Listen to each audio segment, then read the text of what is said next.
All right, I think I got everything good to go. But hello and welcome back. I guess it's been a couple weeks, I think, since I last streamed, but hopefully I'm gonna get back to a semi-regular schedule. I'm a little bit less busy now, so I'm gonna try to stream at least a couple times this week. Try to get back in the swing of things, but I have been keeping up with IJL. Pretty much. There's a few matches that I've missed. I haven't been keeping up as closely with IVL though, so I'll probably do an IVL stream later this week. If you're watching my Twitter, which I know, hello evenings guys, hello Juliet. I know both of you guys obviously are watching my Twitter. But you've probably seen me talking about GR a lot. They've been doing very, very well, which I'm really, really excited about.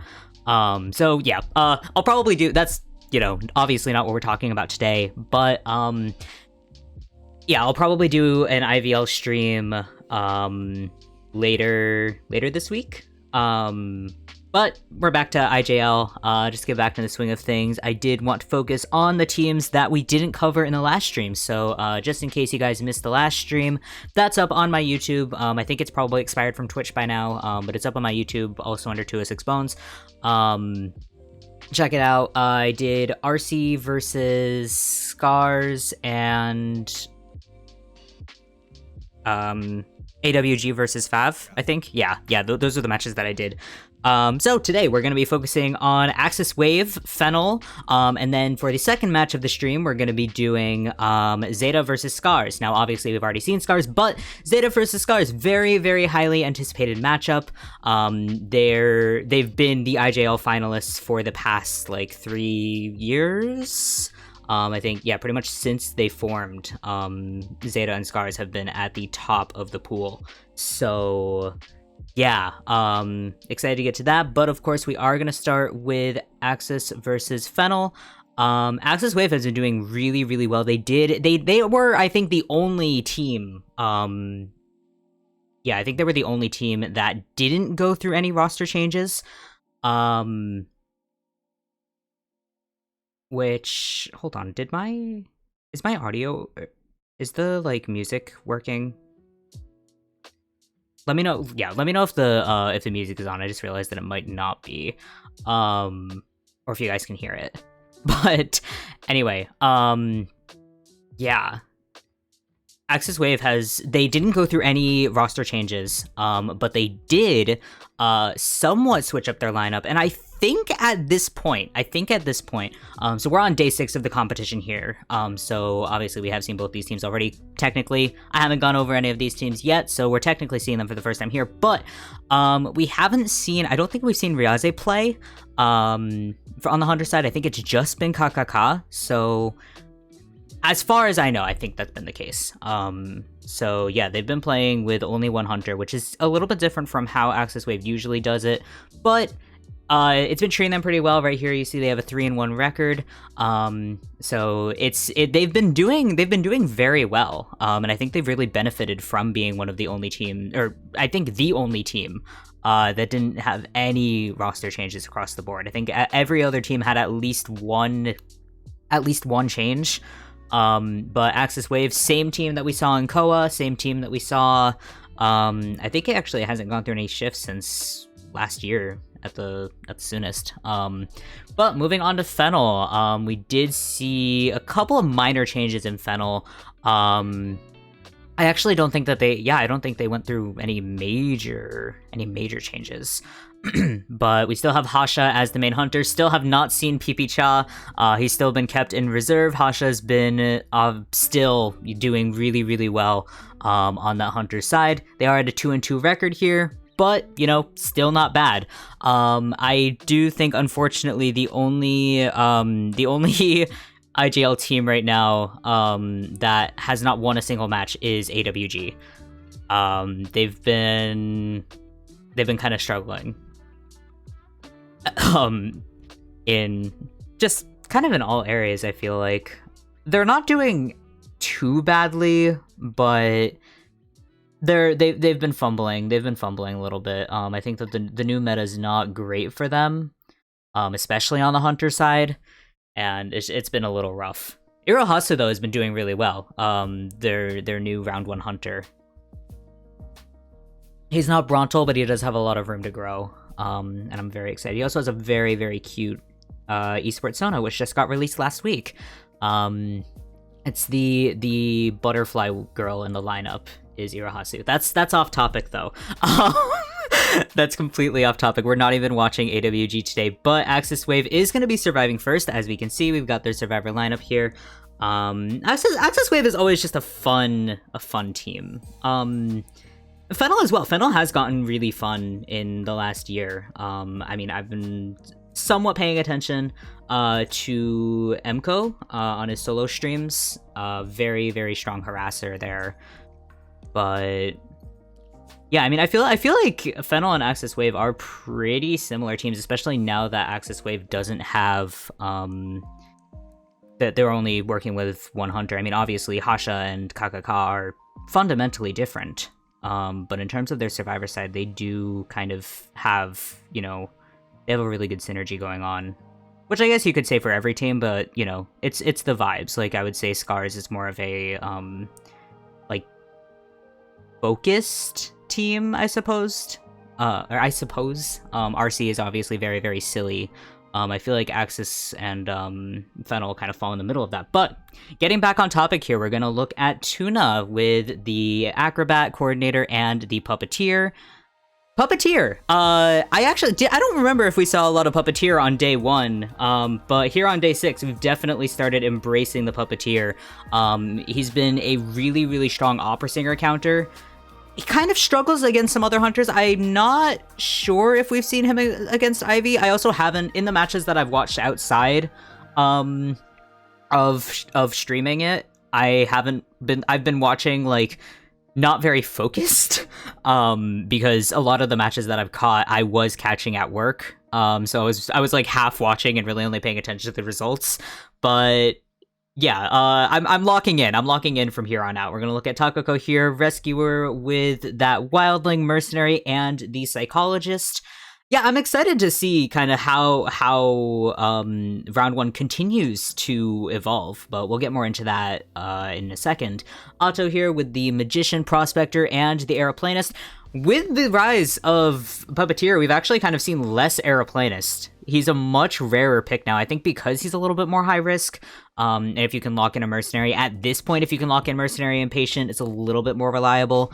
But it's I feel like Aeroplanist had a big heyday, and is going to go down in usage from here, which is, you know, it's a little unfortunate, but it is what it is. But I feel like we haven't even been picking Patient that much either, so,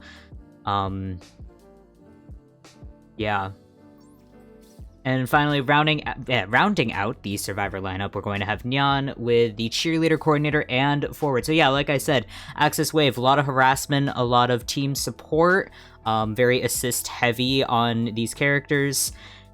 Yeah, it is sad. It is sad to see less, I would say less of the, less like distance breaker characters and more, I mean, we've been seeing Cheerleader a fair amount as well.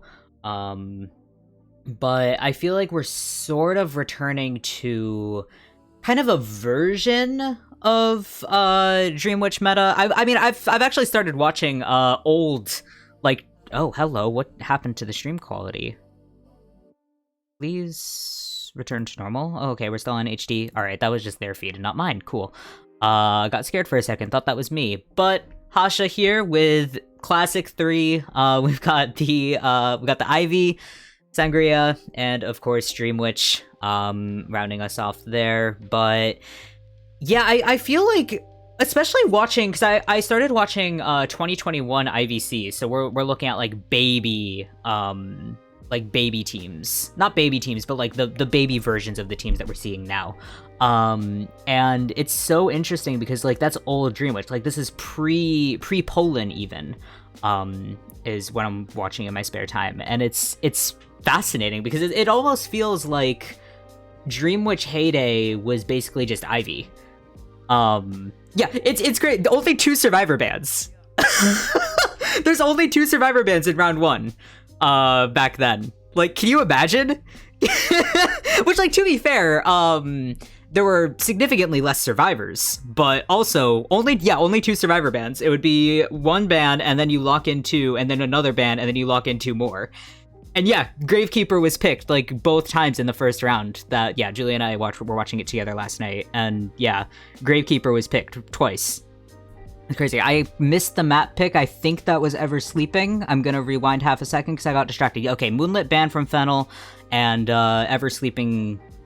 I don't know what I said. I think I said Ever Sleeping. Yeah, Ever Sleeping pick from AXIZ Wave. But getting into the ban picks now, enough of the times gone by meta.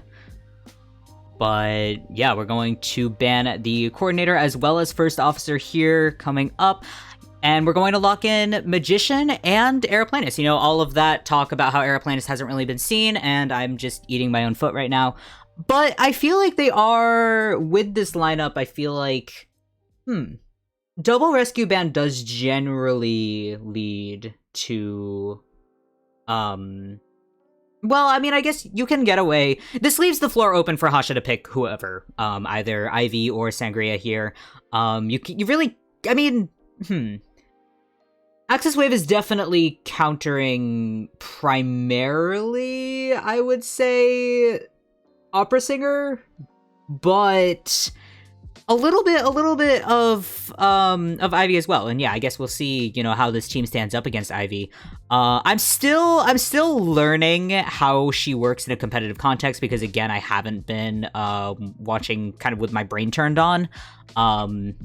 So Ivy, in terms of utility, I'm still slightly behind, but that's why I'm doing this. You know, we're practicing, we're learning. But yeah, it looks like, oh, Hasha deciding. Okay, going to spawn there in the middle. That will lock off Wildling's Cypher, I believe. Unless it doesn't. But, I mean, yeah, here you have fair pick. The thing with Ivy is that you kind of have fair pick to chase whoever you want, especially once you get into spawn selection, you know where everybody is. You can just, you know, teleport to whoever, but her first chase is the biggest problem. All of these characters do have a very strong first chase. The problem is going to be if they're able to use their skills before they get canceled. Ivy can cancel skills. If she scares at the right time, she can cancel basically anything. So that's gonna be the main thing for AXIZ survivors to keep in mind is, you know, the timing. It's like, when do you use your item? When do you not use your item? When do you figure out when to use your item? Sort of deal. I wouldn't say there's a particularly weak... Yeah, once... That's the thing. It's like, you need to keep up as long of a first containment as possible because inevitably,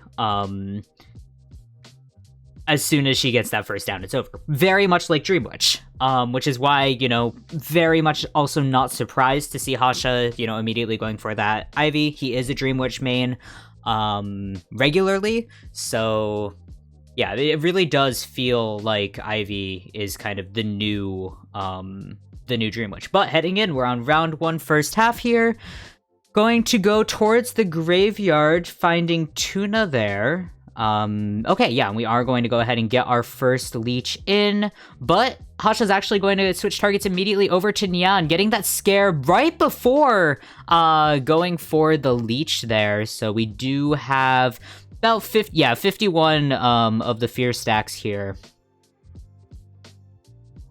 It's a really good area to be in, and oh, Hasha missing that first hit. Ivy Ivy hitbox is, well, it definitely is, and it totally works really well and hits things when it's supposed to, which is part of why, you know, she is a very, very strong hunter, but this first chase can be very rough for her. We are going to see Nyan using that second, yeah, that was the second, nice on the pallet stun, second dash here, and the pallet stun is actually going to make, yep, that nicely done there from Nyan, using the timing there on that pallet stun, allowing himself to get to that 100% fear. And it's a little bit like Wax Artist as well. You kind of, you know, you can play with the stun to your advantage, forcibly getting stunned there. But we are going to see Blink come out here, and ooh, nice on the flywheel. And I don't think, yeah, Hasha's not going to be able to make that hit on the pallet. Nyan doing such a good job with this containment, just not allowing Hasha to get this second hit in. We do have Insolence, though, so that does give Hasha a little bit more to work with as we work towards this first down, but 2 ciphers are nearly complete, a third one also on the way, but Wildling cipher has actually just been locked off, so that's going to put a little bit of a slowdown on our cipher progress. Not quite enough to make a huge difference here, especially without a first down yet. We're already almost 2 minutes into the match. 4 ciphers remaining. Nearly 3 ciphers remaining. There we go. And yeah, this is such a long containment here. Unfortunately, it is going to come to an end there. Nicely done. I believe that was a stun, or a drag back, I guess you would call it. But yeah, it's a bit of a long down, but with Ivy, the trick is, you know, you can take a very, very long time going for that first down, but her end game is just, it's nasty. It's absolutely nasty. And the trick really is, you know, kind of treating her like a Dream Witch, getting the leeches or the, you know, the rocks, I guess, the tablets all the way around the map, and using those for map control. Hello, bird. And yeah, her end game is just, it's horrifying. It's, oh! Takako! That changes things significantly. Oh no. Yeah, that's a little bit unfortunate there. Getting terror shocked, especially I believe is basement. Yeah, basement is right here. So that's gonna make a very difficult chair. We're going to use Wildling as a weapon here. Yeah. Tuna was able to get the rescue, but that was not going to last very long here. And nicely done with the jetpack. Looks like Tuna did get a little bit stuck there, but it was enough for Hasha to not be able to catch up. Yeah, Merc was banned, First Officer was banned, so they were left with Wildling, kind of as their last resort for a rescuer. But, yeah, Nyan is going to be sent back to me there. It was good that they were able to get that rescue. We are going to see that Takako was able to heal or get healed there, and is back on board. So that's a really good rebound here from AXIZ Wave. I feel like Hasha probably should have... Oh, wait, no. Was Takako chaired? My bad. I got distracted with the whole situation. But narrowly avoiding the tram here. We're going to go back on Takako. Are we going to be able to get... I don't think we're going to leech just yet. I think we're going to wait. Okay, Hasha actually bringing back the Yith here. Going to head for center house where Tuna is decoding. The trick, of course, and here's the trick, and here's why Hasha isn't leeching right away, is that the tablet only works on 1 level. And so Ivy can be kind of soft countered. Oh, yeah, but that didn't really work out for Tuna. That was just a little bit too much corruption there for Tuna to really work with that. The trick with Ivy working with her around levels is that the tablet, it works a little bit like dancer music boxes. So it doesn't apply on multiple levels, which means that, you know, if you stand on the stairs, if you kind of drop, you can avoid getting, you know, instantly stacked. But yeah, no, Tuna wasn't quite able to get out of the way in time, and that's going to bring us here. Takako really... Okay, I think, yeah, Takako, I believe, is decoding with that. But, oh, nicely done with that body block, and immediately with the jetpack from Tuna. Going to head into the center here, and Atto, unfortunately, is going to get caught down. But we are kind of playing musical chairs here.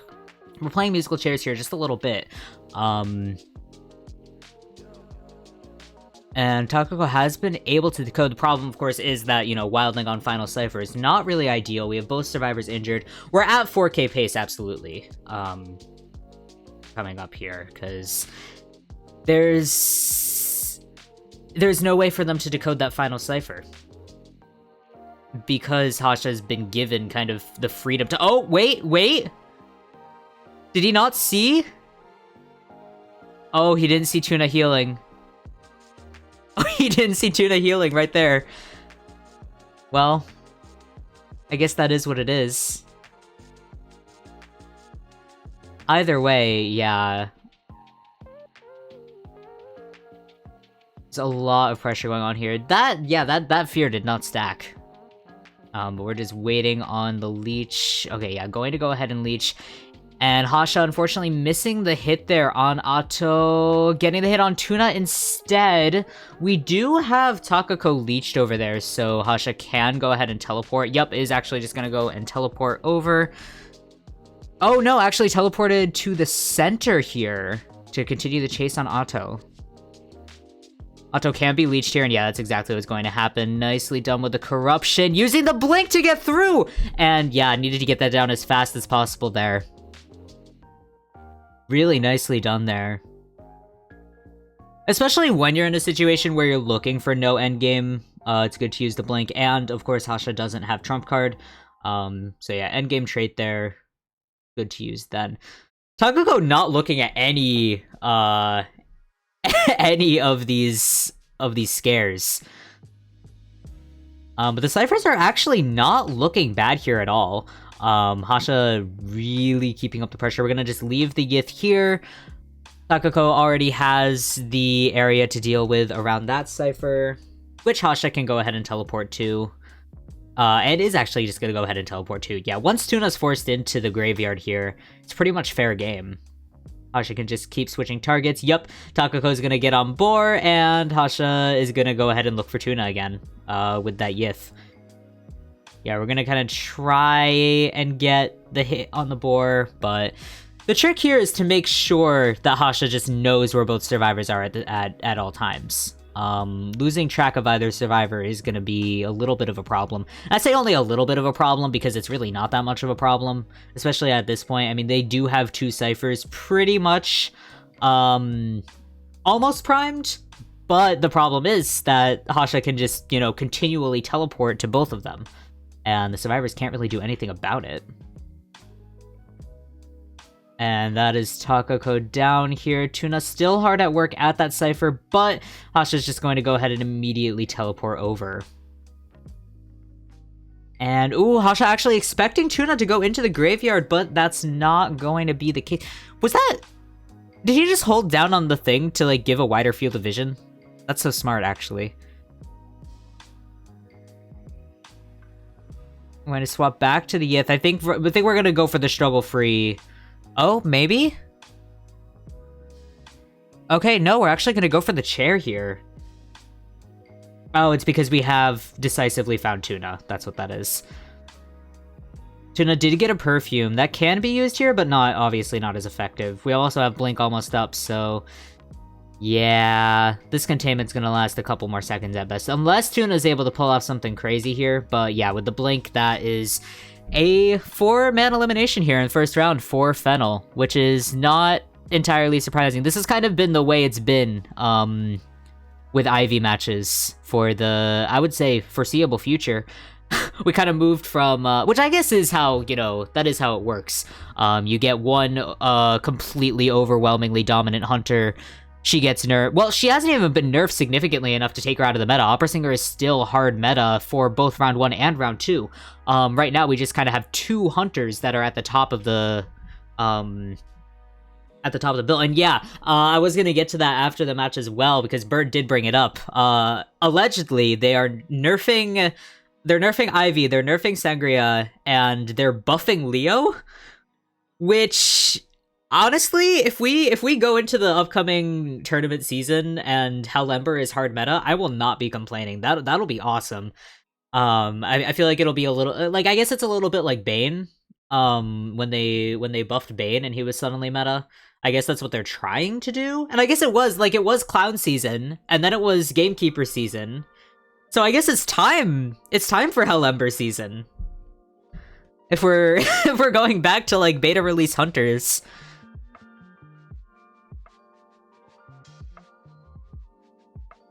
See, I feel like the thing with Leo is that if they...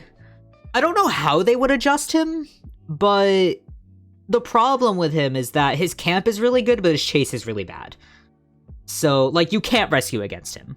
And I feel like if they do buff him, they're probably going to nerf his camp capability, just because, like, that would be insane.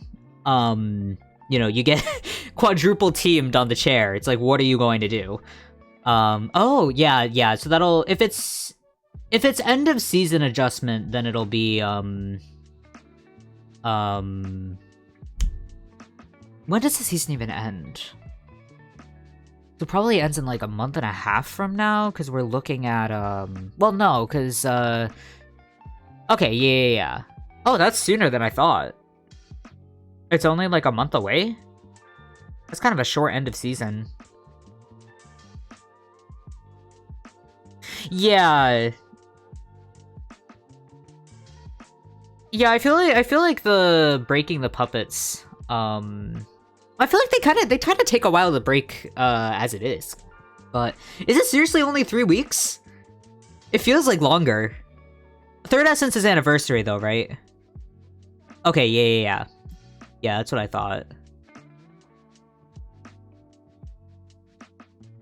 I'm gonna wait for the anniversary to come out before I make any comments on what I think of the story direction. I don't know. I mean, I feel like it just feels short because I don't even know. See, like when you say 38 days left, that feels like longer, but then I think about it and it's not that long. Yeah, it's summer distortion. But locking back in on the stream for a minute. I don't think I missed anybody. We've got Emco here, dedicated harasser. That prospector is scary. Emco absolutely. I'm just checking if I missed anybody, but I think okay, yeah, Emco was the first in the lineup. Emco prospector is crazy. Emco prospector is at like.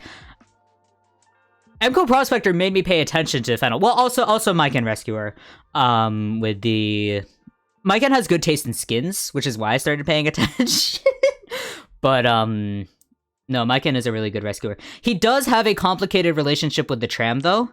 I think it was last year. It might have been the year before. But, Myken got hit by the tram at least twice. If I'm remembering correctly. I saw an edit of it at some point. And you can always tell it's Myken because he plays Springhand. And he's like one of the only mercs that plays Springhand anymore, so you always know when he's in the clip. But yeah. But we are on Eversleeping, so we'll see what happens. Susser here with the Aeroplanist, Magician, and the Patient. Magician's kind of been coming back around.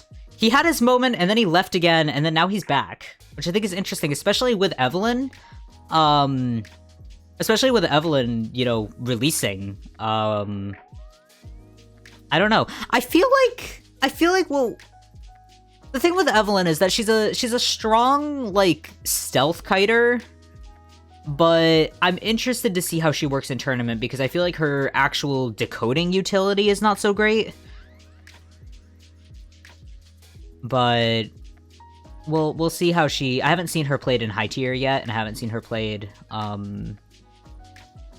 You know, obviously she's only been out for under a week, so. Still figuring out what her deal is. We're gonna have Yog here with I feel like she might see like 1 or 2 tournament plays. A little bit like Journalist, I feel like.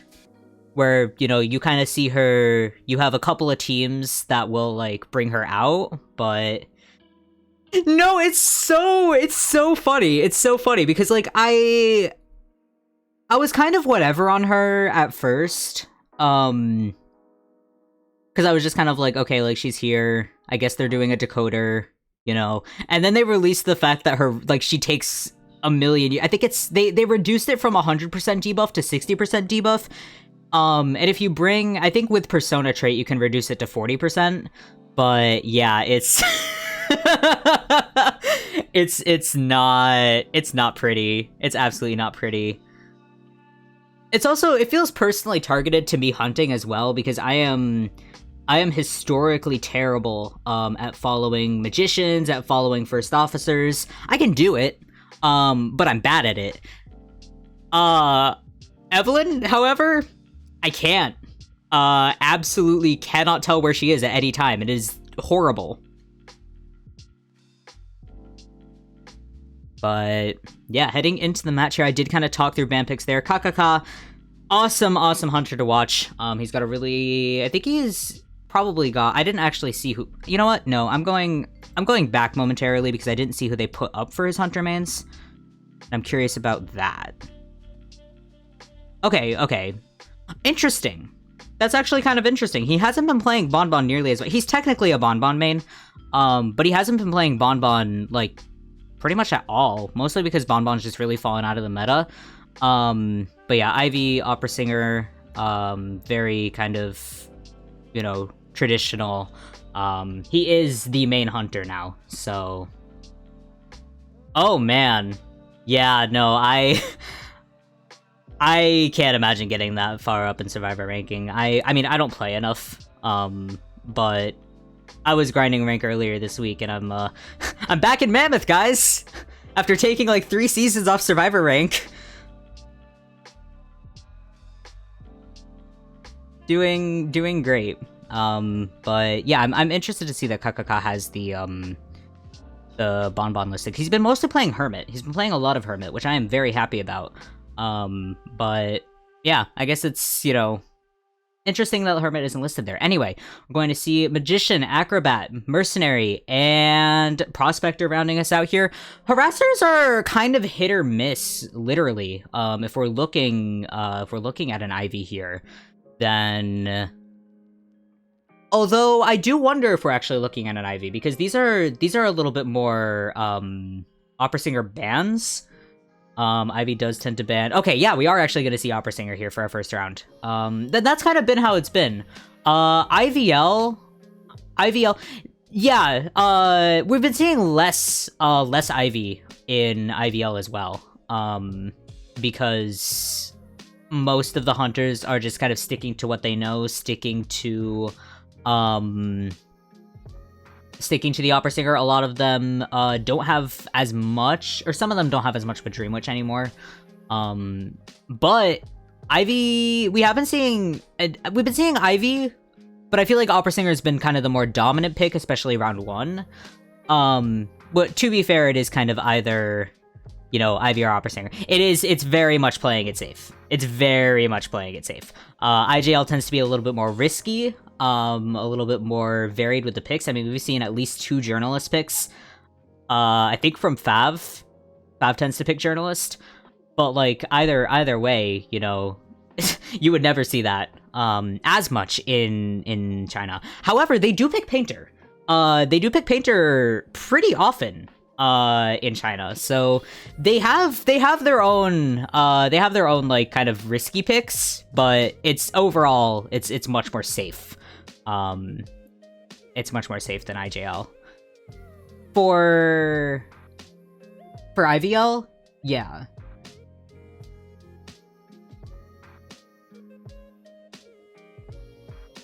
Oh, I don't think so. I think summer IVL is doesn't affect Koa, or because yeah, autumn IVL is for Koa. I'll have to look into it. I actually don't know. But anyway, heading into the match here, we're going to see KKK heading over towards MCO here. Very excited to see. You know, I've been kind of hyping up MCO Prospector from the start of the stream, so we'll see. We'll see what happens here. But already we're setting up a pretty good. Oh, that was risky. That was very, very risky miscalculation there from MCO. Very lucky that I would say KKK didn't expect that either. Wasn't quite fast enough on the hit to get that Terror Shock, but wow. Yeah, that was... Woof, that was close. But yeah, dropping the magnet right below that window, and nicely done on that close stun. Yeah, really using kind of the objects on the map is kind of the hallmark of good prospectors, and yeah, that's exactly what we're seeing. But heading back towards the pallet area here, not quite gonna go for that pallet stun. It's kind of keeping his distance. Oh, but preemptively flywheeled the blink! That was almost such a good prediction, but just a second too early on that, and KKK is gonna get that down. We do have about, I would say, like 2.5 ciphers here. So not the worst, but definitely a much faster down here, which is typical for Opera Singer. I mean, you know, you can't really compare Opera Singer to Ivy gameplay. It's kind of apples and oranges, especially with, you know, when to get that first down. Ivy, you know, we're not even a minute into the match and we've already got our first share. As opposed to Ivy, where, you know, we didn't even have our first down until 2 minutes in, over 2 minutes in, and it was still a 4-man elimination. So the pacing with Ivy is so much different. We are going to get the second hit there on Emco. Maiken coming in for the rescue. Only used one elbow pad, did take a hit in on the way in, but overall very good rescue there. Emco heading into the graveyard here, just trying to get as far away as possible from the rest of the decoding. They're down a cipher technically at this point, so they will need to start that final cipher sooner than later, but 2 ciphers remaining here. Second chair incoming for Emco. Definitely not a bad position for Fennel. And obviously KKK is looking at needing a 4-man elimination, so at this point, I would say it's much more of a draw trajectory, especially with Maiken getting healed up there. They are still missing that final cipher, but selling Emco here, not having anyone else waste resources, not having anybody come in for the rescue, all of the survivors are just staying out of the way. They're definitely, you know, all Fennel needs here is a 1-man eliminate, or is a 1-man escape. Pushing for a draw, pushing for even a 3-man here is definitely possible, but they're in pretty good position. Heading into the later stages of this match. We are going to go ahead and start that final cipher here. Second to last cipher, passing 50%, and Sasori is going to take the chase over at double 11 here. Nicely done there from KKK, just keeping track of where Magician actually is. And are we... Okay, yeah, we are going to go ahead and stay on Magician. Second to last cipher is almost popped. Nicely done with that wand there. KKK losing track a little bit of his target. And actually doubling back a little bit too far there. Having to go ahead and catch back up. I would say he was probably just trying to get back to the other side of that wall. But yeah, it's a little bit unfortunate. A slight miscalculation there. Sasori nicely done with that decoy. Just kind of trying to play the mind game here as long as... Oh, no! Well, I did say that there would be tram happening. I mispredicted where the tram was going to hit, but I was going to say that's a very, very tight corner to be maneuvering in, and teleporting onto Maiken here, definitely, you know, obviously we're not teleporting onto Acrobat, but I mean, Acrobat is a very strong kiter, and there's not as much that Mercenary can do, so even if it does take longer to actually down him, I feel like it's probably the better option. Acrobat's a lot better at that, like, sort of tight containment that Opera Singer needs, and yeah, unfortunately, Maiken just losing the palette mind game there. And is going... Yeah, we're going to go ahead and take that second hit just to get him down as fast as possible here. KKK needs to just, you know, make this as efficient as possible. And we're actually going to go for basement here, which is honestly a good decision at this point. It does mean that you're kind of baiting the cell. They will still come into rescue, but it's much easier to... Or it's much harder to escape from. But we do have one cipher remaining here. It is going to be primed. Obviously, we're not working with Tide Turner, but it actually looks like they're going to stay in the basement to heal. Yeah, not even allowing KKK to go for that drop hit. We did get Maiken on the downs. That is going to take a second, and we're just going to go ahead and go for the pop. A bit of a late pop, I would say, especially since Yoke did use the firebomb there. I feel like they could have probably popped it earlier, but I mean, you know, all is well that ends well. Once again, they only need one escape. Oh no, they were waiting for Merc to... Well, no, because Merc wouldn't have gone down if he was healed by 1 at that point. Anyway. Yeah, we're going to have Sasori take the kite here. He is out of items, so that is, you know, a much better situation to be in than Merc, who still has an elbow pad. I do think Acrobat still has bombs, but... Yeah, just such a tight corner to be stuck in here. KKK needs to break that pallet, but just isn't quite doing it yet. And Sasori too fast on that vault to really make it count. So much time just wasted right there. with the kind of the attempted mind games here. And Sasori just crazy on this containment here for so long here. We're gonna finally get the right angle through that window there. And Kakaka does have teleport. Oh, but the gate is open! Is Merc still in the area? Maiken's a little bit far away from the gate here. He does still have an elbow pad. We could possibly make this into a 3-man elimination. It's gonna be very close though, especially... Ooh! I think, yeah, at this point it's going to be Maiken's going to just take the L, and Sasori's going to try and get out the gate, and I think Sasori can probably open it in time. Yeah, Sasori can open it in time, right? Right?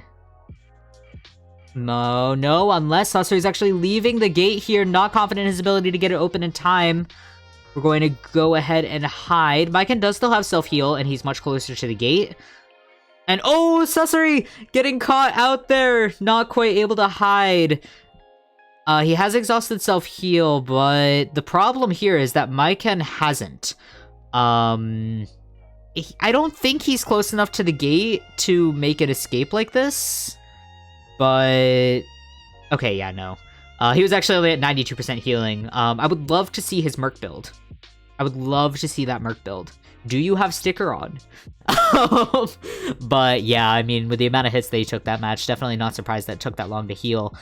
But still, that round is still going to go to Fennel with that 3-1, with that 3-1 result. Oh no, she is balanced. Opera Singer is absolutely balanced, in my opinion. I like her chase is good, but she's still a single hit hunter. She's kind of just like better Geisha. Which isn't like an exact comparison, but like, you know, Geisha's balanced, Opera Singer's balanced. They kind of do the same thing in different ways. I feel like Opera Singer has a little bit more versatility, but even then, Geisha does have quite a bit. And especially since they optimized Geisha, I feel like she has been really good lately. But yeah, I mean, that's really the thing, though. That's the thing. You have Opera Singer who's balanced, and like Ivy's balanced on paper, and she's balanced if you don't know how to play her. But as soon as you get the hang of her endgame, as soon as you have kind of the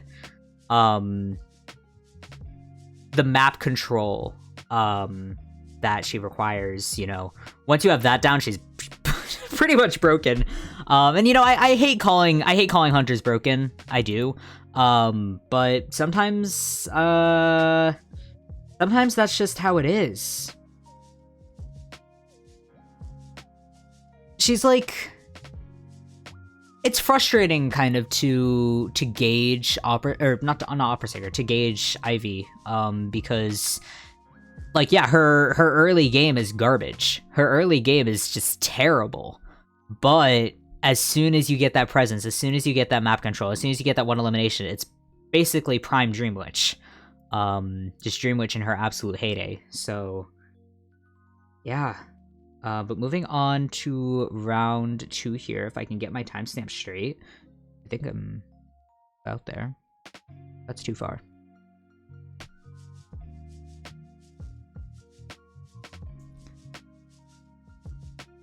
I think I bookmarked the map pick. There we go, yeah. Yeah, so we're going to have Fennel picking Lakeside. Axis Wave is going to ban Chinatown. Lakeside's an interesting pick here. Lakeside is a little bit of an interesting pick here, especially because it's just very, very bad for Opera Singer. I think what Fennel's game plan here is not Opera Singer. It's bad for Ivy. I don't know why I'm getting my meta hunters mixed up.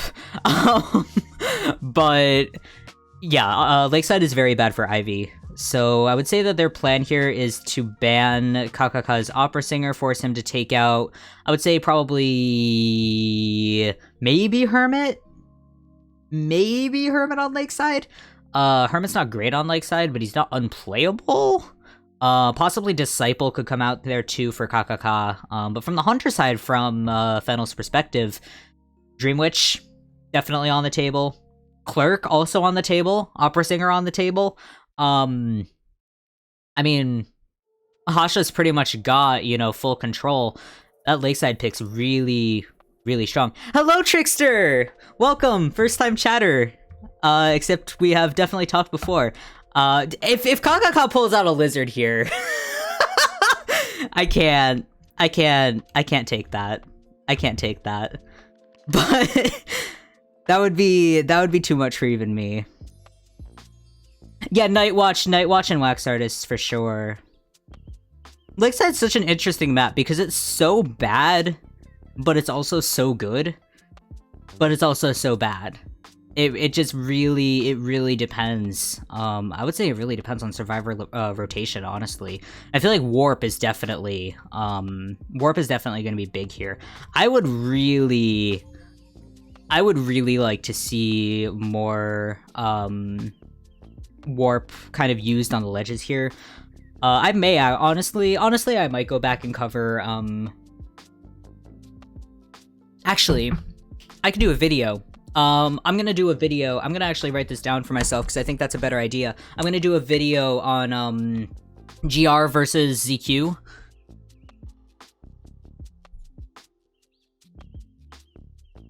Sorry, I'm just writing that down for myself. GR versus ZQ, just really good matches, overall. Like, just putting that down, really good matches. 2 rounds of just straight 4K? Like, not even normal ties. Like, Dongshun and Ye were going 4K for 4K until the 3rd round. Like, it was just deadlock. But in the 3rd round, Nye pulled out, I would say, one of, if not the best Wax Artist that we've seen since, like, I would say back in Wax Artist Prime. Like, Koa 6. Or Koa 6 Wax Artist. So yeah, I think I'll do a video on that because I don't want to stream the whole thing just because it is just 4K for 4K. But the final round is like insane. The warp was so good, and that's why I'm thinking about it, because like he did a warp trick on like the ever sleeping window in the center house, and it's just crazy. Using warp with levels has been really good. Prime Wheel was so good. Like, going back and watching the older tournaments lately, kind of going, like, I'm right now, I'm back, I kind of mentioned this at the start of the stream, but, like, I'm back in, Prime Dream Witch era, and it's, like, it feels like Ivy, the way that they're using Dream Witch. I'm like, this just feels exactly like Ivy endgame, you know, being able to camp both gates at once, and switching between just super fast. But, okay, yeah, so it looks like they actually banned, they banned Opera Singer here because Ivy is much more counterable on Lakeside. Because it's a very big map, she can move, but she can't catch up is the problem. And Axis Wave also going for a pretty, I would say, it's not super tanky as much as it is a little bit more for that distance, a little bit more for that support. So okay, Hasha is still gonna go with that with the Ivy, but I feel like because it's Hasha, it's less of a risk. Ivy being mediocre on Lakeside is less that she is unplayable on Lakeside and more that she's just more difficult on Lakeside because of the size of the map. But Hasha's also been a Dream Witch main forever. Clerk main forever, you know. He's used to these hunters that kind of have, you know, weird hitboxes, not a lot of mobility, very fast but very small kind of deal, and that's pretty much exactly what Ivy is, so not surprised that Hasha is kind of sticking with his guns here, heading into the 2nd round. It's a bit of a risky spawn point for Takako here. I would say with the support, if Otto can come in to support that, and it's not, you know, it's not like a hunter that directly counters Merc. If anything, Hasha can just go ahead and go, for anybody on the map, really. I would say Psychologist might be safest, but Merc wouldn't be terrible. I have a feeling he's just gonna go for Nyan or Tuna, though. Over at Small Boat, because that's just a more, it's an easier area to manage. Then, especially Big Boat for Ivy. Big Boat for Ivy is kind of bad. just because it is, you know, it's a large area. It's got a lot of levels as well, which is, it gets in the way of being able to use the fear, being able to use the scare. I guess I should probably stick with calling it corruption, because fear is technically injury. Who cares? No one, this is the funniest thing to me, and I'm gonna make this very brief, but no one refers to Ivy as the Shadow. I think she's the only hunter, I guess Bonbon maybe, but I think she's the only hunter where no one refers to her by her title at all. Like, I've never seen her called the Shadow. She's only, she's only referred to as Ivy. But we are gonna see,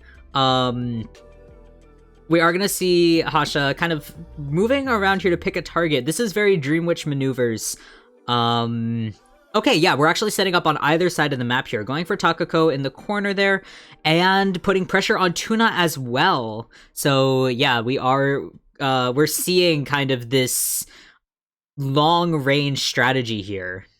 With the main body, and this is the thing, you know, when there's no limitation on how far you can be from the Yith, I mean, the Yith can go anywhere it chooses. We are gonna go ahead and, oh, we're actually gonna switch targets completely over to Nyan with that 55 stacks of corruption there.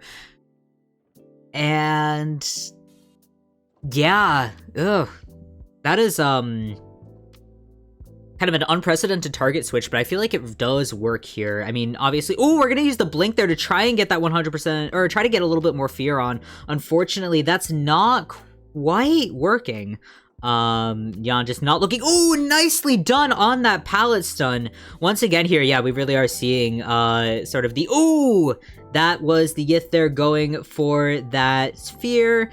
And yeah, Nyan is going to take that first hit. We still have Flywheel here. It's gonna be a minute on that shear, so unfortunately no more pom-poms left to work with. Missing that fear though from Hasha. We're going to go ahead and just mark off Takako once again. Just trying to put as much pressure on the map as possible as we continue this chase.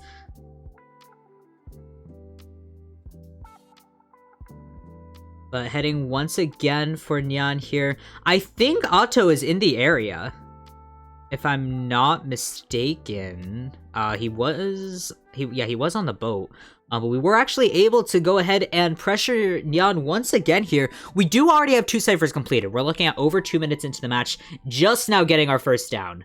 But once again, you know, we are still looking at an Ivy. So yeah, that's the thing, and that it makes it so much more complicated, because it's like you can do almost a 3-minute first kite, or a 2.5 minute first kite, and I feel like AXIZ is definitely in a better position here, but with Hasha going ahead and just yithing off all of the ciphers, it's gonna be much more difficult for them to kind of keep up that cipher progress. But they have been on a really good trajectory so far. But Nyan immediately getting that 100 corruption on, just kind of, yeah, like you can't escape at that point with all of those. What are they even called? Like the tablet? Are they called tablets? I don't know. I need to study Ivy. I've played her. I'm really bad. I don't play Dream Witch. I can't. I don't know how to do 2 things at once. I play Lizard and Hermit. Glyphs? That's hard. I'm gonna call them. I feel like tablets is easier. I'm not calling them Ostrakhan.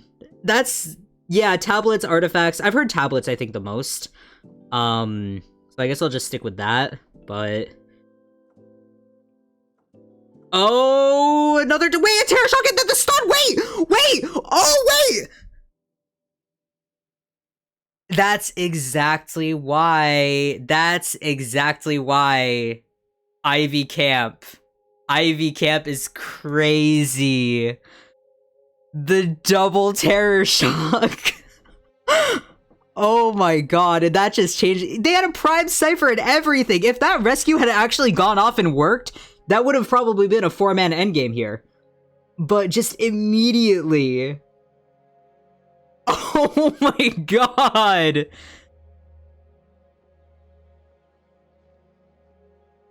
Yeah, the Terror Shock and then the 100. Wait, going for the second stun here again.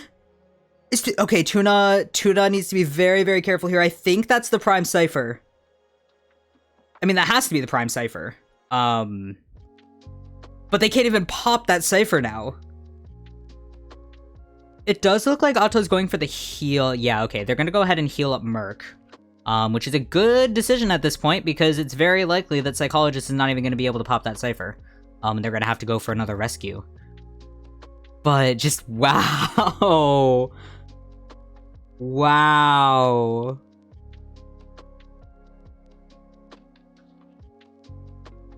Tuna dropping the pallet here, but even with that, you know, Flywheel on cooldown, not able to get out of the way of that at all. It looks like they've tapped a new Cypher. It looks like they've tapped a new Cypher, but...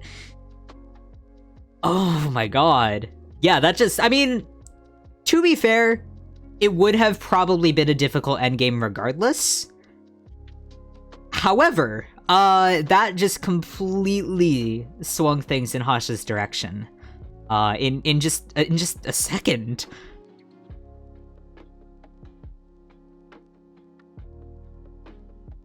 Oh, IVT is gonna be crazy. IVT is gonna be crazy this season.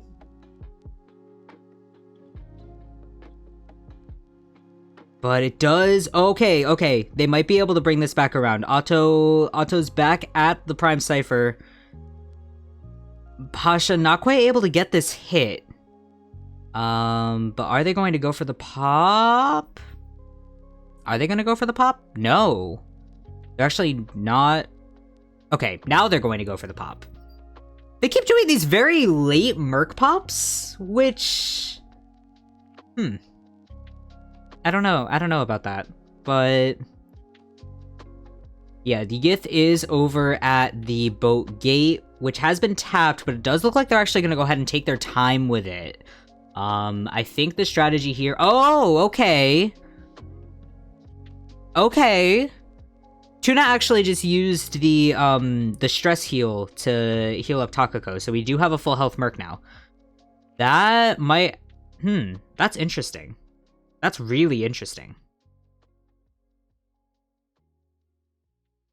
So I mean, at this point, they kind of need to push it if they want to look at having at least a decisive lead going into the next round. But they also need to just make sure they can get that gate open. That's going to be the biggest thing.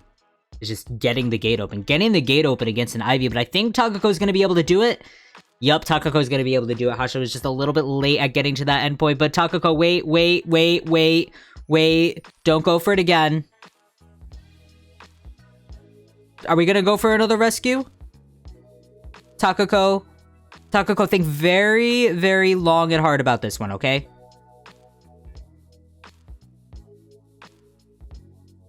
Okay, yeah, we're not going to go for that rescue here. Hasha has switched directions over to Otto.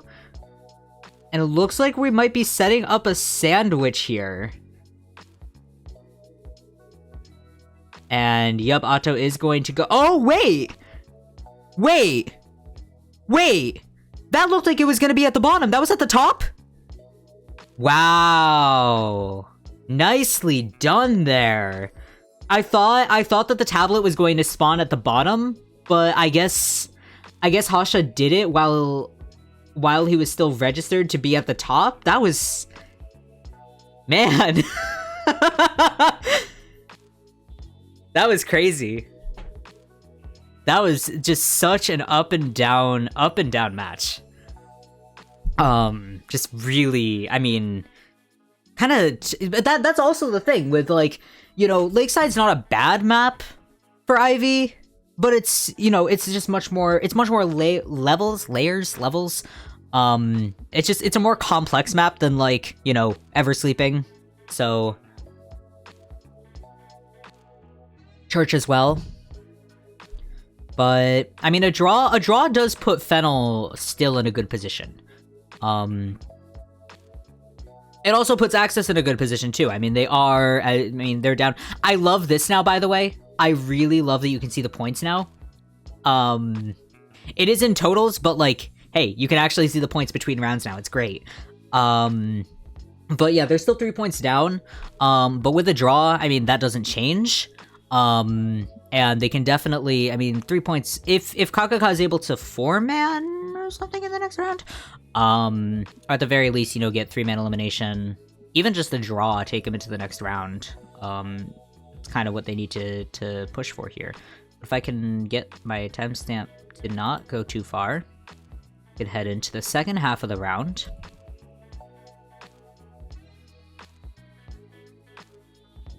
Okay, video buffering.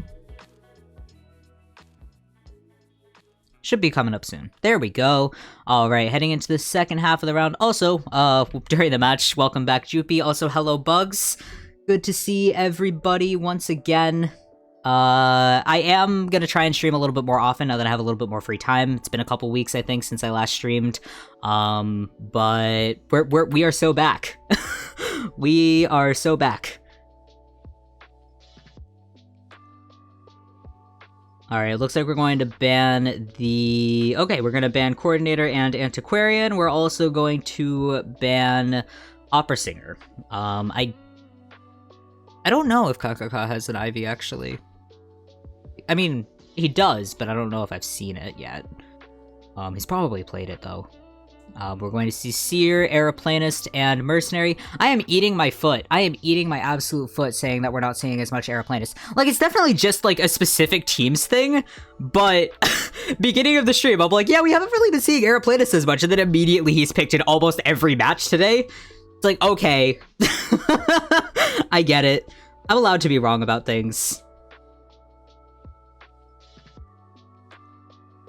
But, I mean, it's nice to see. And we have been seeing less Aeroplanists from other teams, so it really is. I think it's just a Fennel thing. But... yeah. Which is fair, because he's good. He's still very good. He's just not as reliable, I would say. But even then, you know, you can scuff up a Merc Elbow Pad exactly the same way. Okay, we are actually gonna go with the Ivy. I feel like it's a little bit of a risk to go Ivy here, especially because, I mean, obviously, like, to be fair, not to take credit away from AXIZ Survivors for playing that endgame so well, but also, like, we did just see Hasha, of all people, get a draw on this map, so I feel like it's you know. But I mean, this is what Summer IJL is for, pretty much. It's a little bit less high stakes than Autumn IJL. It tends to be a little bit more silly, I guess. Not really silly, but it tends to be a little bit more experimental. Especially, you know, as with the meta changing as fast as it is. You know, we're getting familiar with Ivy, we're getting familiar with Puppeteer also being in the works, or not being in the works, but being, like, in kind of the rotation. So there's a lot of things that are kind of being explored here, and Ivy is definitely one of them. This spawn formation is new as well. And I think it's definitely an Ivy spawn. It's a little bit more spread out. You know, it's not everybody close together and then rotate out. It's everybody starts far away and then rotates out even further in order to try and spread her thin. I think that's probably the goal with that spawn formation. Probably have to ask somebody else, but that's my take on it. And yeah, Insolence is pretty much a given for Ivy. There's been a couple trump card Ivies, but I feel like Insolence is by and large the most popular. But Sussery somewhat taking this first chase. I'm gonna make a guess here and say that he's probably not going to be the first chase, and we're just going to go ahead and try and start getting those tablets up, getting a little bit of map pressure on the way. Actually heading towards Myken over there. Yep, we're gonna go ahead and lock off Myken Cypher. And heading back towards the boat, it actually looks like we've got 2 people on boat now, which is... rotating into each other, it's not the worst thing in the world, but it's definitely... But, I mean, nicely done there. Nicely done there by Yog for not getting stuck in the radius That was the thing I was talking about with the levels as well. Dropping against an Ivy, as you can see, I mean, he only got... Well, I mean, I guess he's up to about 70 now, but that's also because he's trying to farm owls, which is, Anyway. we are gonna see that we've got the flywheel and broken windows, here, though. So Seer definitely intended to be kind of that first chase bait, trying to equip him as much as possible. Looks like Yith is gonna go ahead and bother Myken once again, and we're going to go ahead and, head back over for Yogg. Trying to get to that 100% fear stack again here, but... Oh! That was a kind of a group miscalculation there. A little bit of a misjudgment on the blink, a little bit of misjudgment there on the owl. But oh, nicely done with that flywheel. It's going to go ahead and extend that kite for a little bit longer. Cheerleader is also in the area.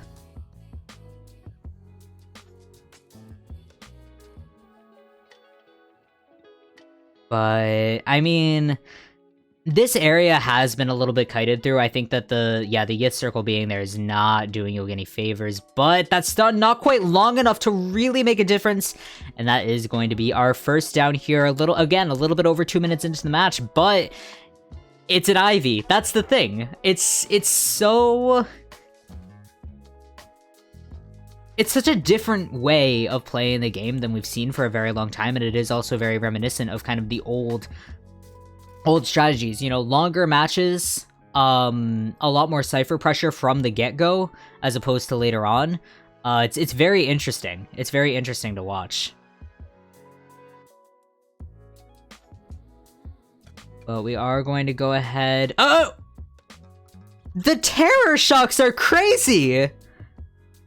And I guess, I mean, it is due to, how fast her hitbox is, but the amount of rescue terror shocks in just this round, like that, I guess that it's like the second or third, I guess, terror shock, or I guess second or third rescue terror shock. I guess if you count the second terror shock on Takako last match, but wow. It feels a little bit like early, and I feel like part of it as well is that rescuers haven't quite gotten the timing down on Ivy rescuing, because she has a very tight window. And this is why Merc is so good against her as well, is because, you know, 90% chance you're gonna either get terror shocked or you're gonna get stuffed. And this was something that, I mean, I know I was struggling with this as well at playing Mercenary against her in the early, like when she first released. Like I was playing Merc and I was like, I can't rescue. Like I'm gonna get terror shocked again because like she just, you know, when you play the mind game, you wait until, like, you know, that one was a little bit late, but when you play the mind game and you wait until, like, you know, 80, 90, oh, they went ahead and popped the Cypher. You wait for the fear to be prime, basically, make the hit, they get to 100, you double hit, instant down. It's a little bit like Anne rescuing with the cats, but it's a much weirder timing. I would say it's a lot less predictable, I think, especially because it can be affected by like the scare and whatnot. But oh, they were able to get that gate open though. That's the main thing here. And that's the main difference here between Hasha's match and between KKK's. The map pressure was not nearly as significant. And we're going to see Sasori out the gate. We've got 3 more remaining, actually, because Yogg is back up. We've got Myken, unfortunately, is the one at the gate here. Kaka's not going to be able to catch up to that, even with detention. Yeah, unfortunately, Myken is still going to be able to make it out the gate. We've got Emko coming up here, but even so, if they can manage to get a 3-man escape here, then that's GG's.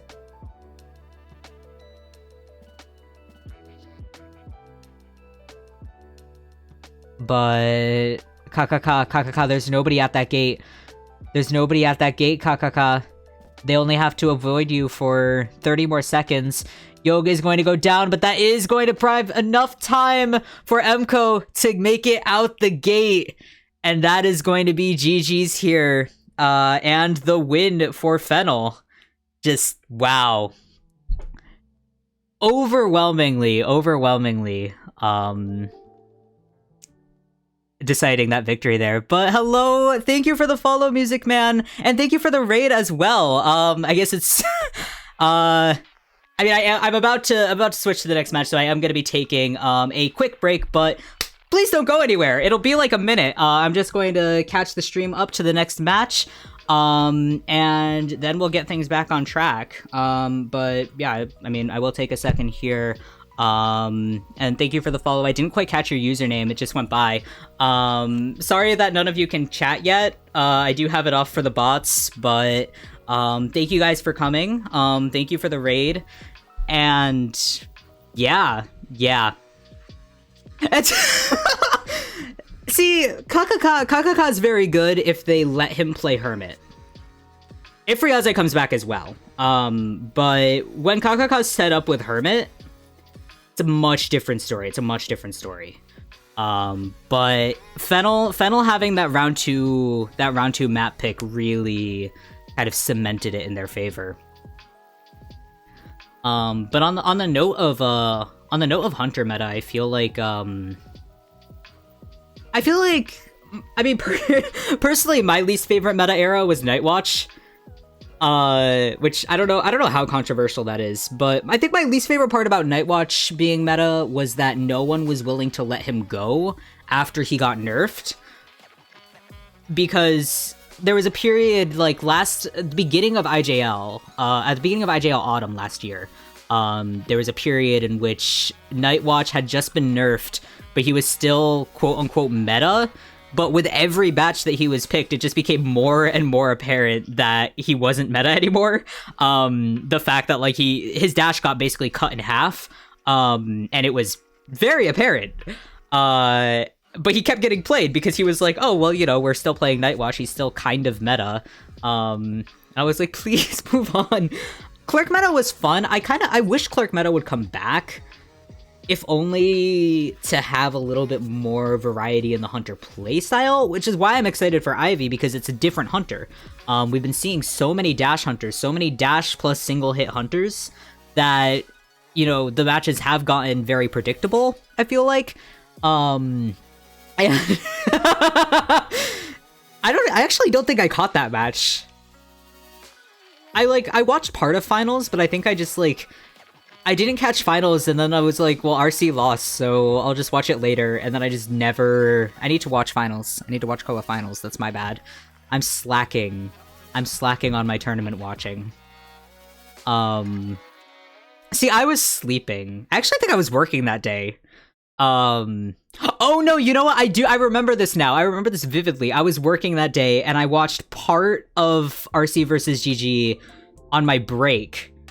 I come off my break, and one of my friends, I've like kind of gotten into watching esports by virtue of the fact that we both know what esports is, even if he doesn't really play, he doesn't play IDV, but like I'll say, hey, this esports thing happened, and he's like, wow, that's like this esports thing that happened in Valorant, and I'm like, yeah, I don't know anything about Valorant, but like, we speak a common language, and I was like, here's the live stream, and I think it was like,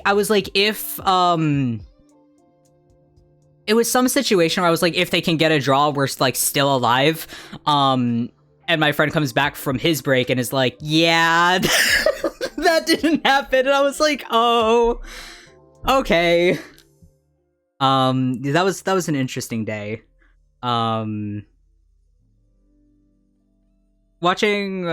you know, boss makes $1, I make a dime. That's why I watch esports on company time. Something along those lines. But anyway, yeah, I'm going to take a, minute. Okay, Hasha MVP. I feel like that's kind of a given. Those terror shocks were crazy. Those terror shocks were absolutely crazy. Yeah, I'm gonna get the next matchup set up. It's gonna be ZETA versus Scars. For IJL heads who are invested, kind of the title match, so to speak. ZETA versus Scars.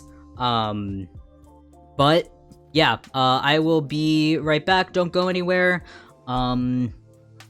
Stay safe, and yeah, I'll literally be like a minute.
Okay, we're back. I also realized that I didn't add music to the Be Right Back screen, so I'm gonna make a note and do that later.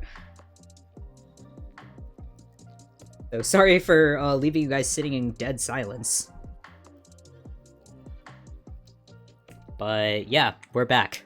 And heading into ZETA versus Scars, which I feel like, so both Scars and ZETA, it's actually kind of funny. Both Scars and ZETA went through pretty comprehensive reworks coming into this competitive season. Mainly for ZETA being that they lost Miraikon and they gained Shinami. Shinami was the captain of Scars previously, who is now transferred to ZETA, which is one thing. They also did lose Mochi. I think Mochi's taking a break for health issues, or it's either health or school. I don't actually remember. It might be a combination of both. But makes me very sad. Mochi has been one of my favorite rescuers for a very long time, kind of Sun Sisters era thing that got me into esports. But hopefully he will be back soon. He has been, Shinami's sort of taken his place, but yeah. The other thing is that because ZETA doesn't have a round 1 hunter anymore, Alf has to hunt during round 1. Alf has been a hunter for a very long time. I don't think he has ever hunted round 1, which he's been, round 2 forward hunter for ages because he bases his ban pick strategy on how round 1 goes. Which, I mean, obviously everybody does, but, he's very specifically, this is how he rolls. And it's been... I feel like it's not a great decision, but, it is what it is. Anyway, the funny part is that Miraikon actually went to Scars. Miraikon was originally on Scars, then transferred to ZETA, and is now back on Scars, which is just kind of ironic to me. Considering, I don't know if it was an exact trade. I don't know the details, if they traded Miraikon for Shinami. But yeah, it's a very, very weird setup. Exactly as Juliet said, with the both double round 1 hunters, because Burio is a very strong round 1 hunter. Miraikon's also a very strong round 1 hunter. The thing with Miraikon in particular, and I guess Burio as well, and I guess this is kind of true for all round 1 hunters, is that generally round 1 hunters take a hunter and they just get very, very good at that one hunter. And when you don't play round 1, and you only play, round 2 and forward, you have to know more than one hunter. It's kind of impossible to not know more than one hunter. So it changes the way that you play the game, because now instead of just taking the whole season to become really, really good at just one hunter, Miraikon now has to learn, 2-3 hunters at once, and have those all kind of in his back pocket for later in the game. And I mean, this can work.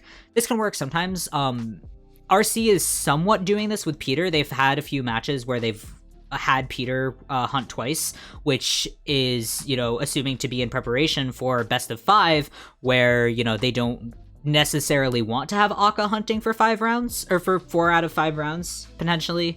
But yeah, it's like, it can work to have your round 1 hunter hunt twice, and, especially in this current meta, I feel like if you're gonna pick any time, to have a hunter, to have a round 1 hunter hunt twice or more, it's going to be right now, because, you have Opera Singer, you have Ivy, you have 2 hunters that are really, really viable for round 1 and 2. So automatically one or both of those, one of those is going to be open for round 2. So if you just know 2 hunters now, you can get by, but, you have to hunt best of 3. You have to know, 3 hunters, and that's a little bit more difficult, especially in the state of the meta, where you're looking at, maybe, I feel like it's a little bit I don't even know, because, you think about the hunters that are viable. Gamekeeper had his moment, and then now he's out, more or less. We've seen a couple Gamekeepers, but, not nearly as much. And not nearly as much success as we were seeing them in just Koa, because he got nerfed immediately. So it really is just, I see, Ivy mains and Opera mains, I feel like the thing is that they have drastically different playstyles, but a lot of Opera mains were Dream Witch mains at some point, and so they know how to play Dream Witch, and so they know how to play Ivy. It's a very weird, like, jumping from one point to another, but it's the kind of the round one specialty. The round one specialty works in their favor. But I think I just skipped over Hametsu. Hametsu plays a lot of harassers. We've got Delisu here. Delisu plays a lot of really strong containers and assist. We've got Puppeteer, Cheerleader. Delisu is one of the first, well, I guess not one of the first because everybody was kind of playing Cheerleader at that point. But, oh no, I didn't skip over. Who did I skip over? Or was it Shinami? I think it was Shinami. Shinami, they've had him on Rescuer. Yeah, Hametsu here. Big harasser. It's interesting to have, Zeta as a team is very, I would say not unconventionally built, but they're very harasser heavy. But they're not as, like, they're very harass and assist happy, I guess. So they tend to have very strong containment, but, you know, they kind of just function off of being insane, which works well for them. And it makes them fun to watch. Did it work well for them during Koa season? No, but they've had some reworking, and I feel like it's been doing a little bit better for them this season. But they're definitely, I mean, people have been commenting all over the place about how the rankings are looking right now and being like, wow, both Scars and Zeta. I mean, I think at this point, Zeta had like a 3-2, Scars had like a 1-3 record or something along those lines. Like it's, or I guess it would be like probably 2-2 for Zeta. I don't even know. But point being that both of these teams are very middle of the line in terms of where they're sitting in the IJL rankings, which has never been the case, really. It was the case during Koa, well, not even during Koa qualifiers, really. It was kind of the case during Koa qualifiers, but like during Koa itself, and during, it's become really apparent during IJL now, is that RC, Axis Wave, Fennel, are very much at the top. The book I think is just the I think it's got like all of the survivors in there. From what I've seen, it's got all of the survivors like the notebook itself lined up. But it really is. That's exactly what it is. I just think it's funny that I feel like there's gotta be at least one coach out there that like does the football coach thing where like they cover their mouth with the book to like talk on the headset so that nobody can read their lips, but I guess it probably doesn't matter that much. We've got a Lakeside band coming in from Scars, and that's Arms Factory. Yeah, that's Arms Factory, picked from Zeta. Interesting.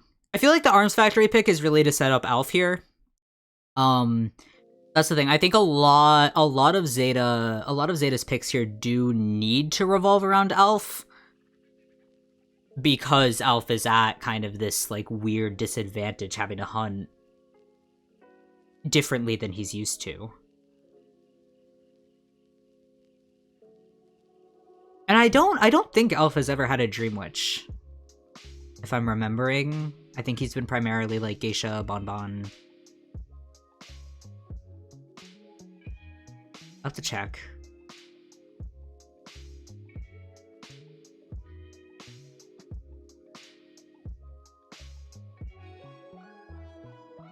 Or at the very least, if he did have a Dream Witch at some point, it's not something that he's really brought to competitive, I think. But anyway, heading into first round, I love Delisu's portrait. Doing the IJL exhibition hall thing with the it's like match this silhouette to the match the silhouette to the player.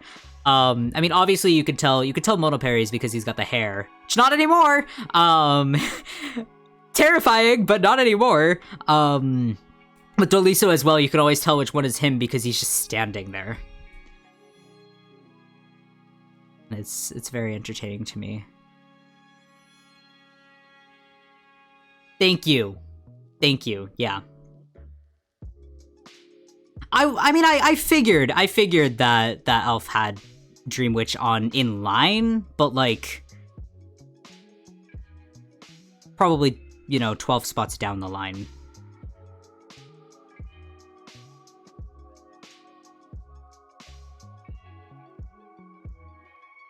But yeah, we're gonna lock in Magician, Antiquarian here. Puppeteer ban is so... I mean, obviously, yes. Puppeteer ban is very good. I feel like the main question here is whether Burio is going to bring out the opera singer or the Ivy. I would say with that first officer, well, I mean, with the first officer lock, you could be locking in for without the rescuer ban, I would say maybe opera singer.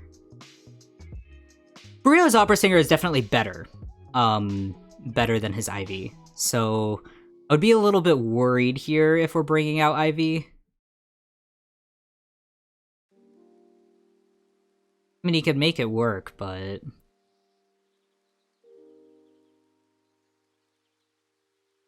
Magician coming back in the meta, though, is so, like... I mean, I get it. It's just, it's kind of surprising because I feel like he fell out dirt. He was here in Autumn IJL IVL. Okay, yeah, we are gonna go with the opera singer. We're gonna play it safe here, which is smart because, I mean, you know, Zeta versus Scars is kind of historically, you know, a thing. I don't think I can make a football reference. Can I make a football reference? I don't think... It's not gonna land on, like, 99% of my audience. I was gonna say it's like the Patriots and the Jets, but, like, I don't... Like, does anybody know what that means?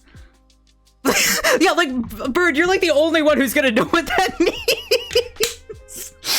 But, like... Yeah, sorry for watching, like, actual... Sorry for watching actual sports. But it is! It is!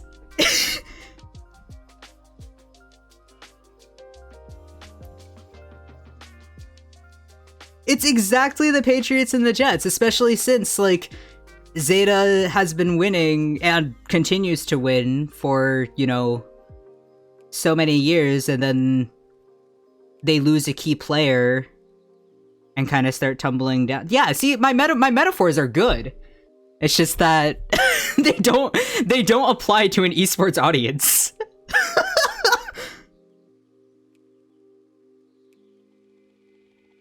I grew up in a very Patriots household. Not to, like, vaguely dox myself, but, like, I'm in very New England.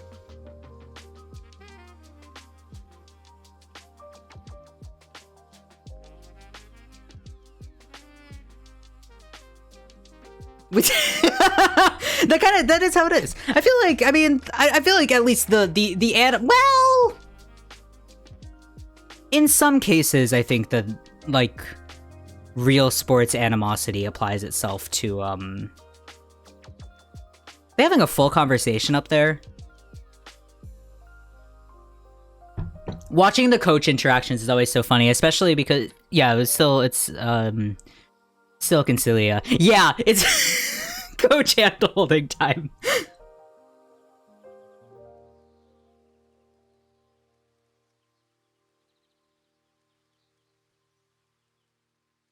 But yeah, okay, enough funnies. Enough funnies. We're locking in. Round 1, first half, Scars versus Zeta. Looks like Hamatsu's going to go and take the first chase. Gardener here. Alright, we've got Confined Space as well on Burio. Confined Space and Blink, yeah.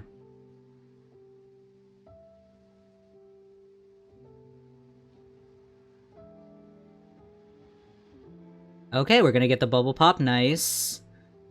Not using that palette yet, going to transition into the Shack. Ooh, that was a little close. A little bit close there. But Opera Singer, I would say that was just Opera Singer's hitbox. That was really Opera Singer's hitbox.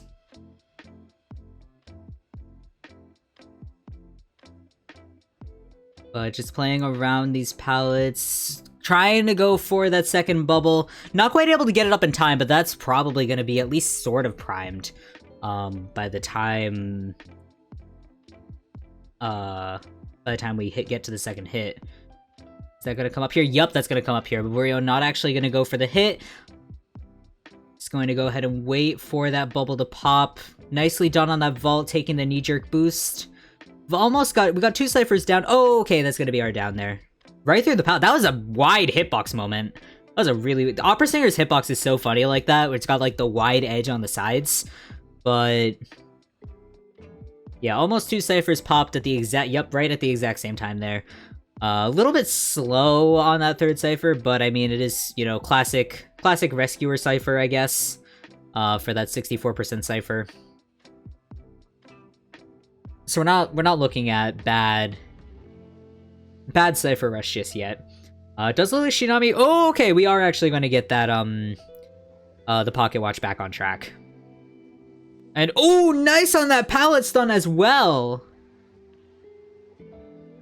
Hamato getting a lot of distance off of that. We do have Nostalgic, I think, is the trait coming in here. So Burio, at the very least, has not lost track of him. But we are, going to miss that. Well, not really miss the blink, I would say, as much as Hamato able to get the vault off in time. And nicely done on the bubble as well. We are going to get the hit through the window there. But yeah, 90-second containment. Not bad at all. 2 ciphers remaining here. Both of them are being worked on, so yeah, really nice on the cipher progress here from ZETA. Keeping up the cipher rush. I would say at this point in the match, we're probably looking draw conditions, but I mean, anything can happen. As we've seen, anything can happen. Kazuneko taking the hit there. I don't... okay, yeah, we are gonna... double back, but it's not going to get the dash back up, and Kazuneko with the steel flute coming in, and is actually just going to go straight down there. Yeah, Burio not really wanting to mess around with that. Much better to take Kazuneko out of the equation quicker. Just try to go for that double down here, especially since the double down kind of what we need. Heading into the end game here.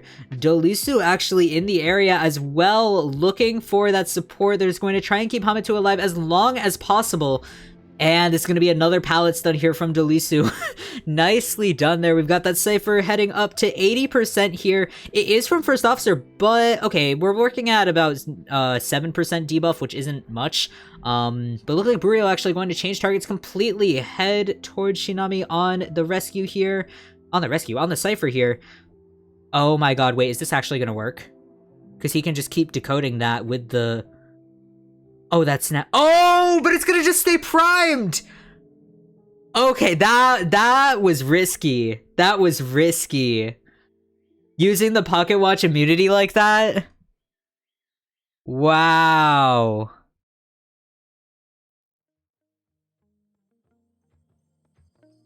Yeah, that cipher's just gonna stay primed here.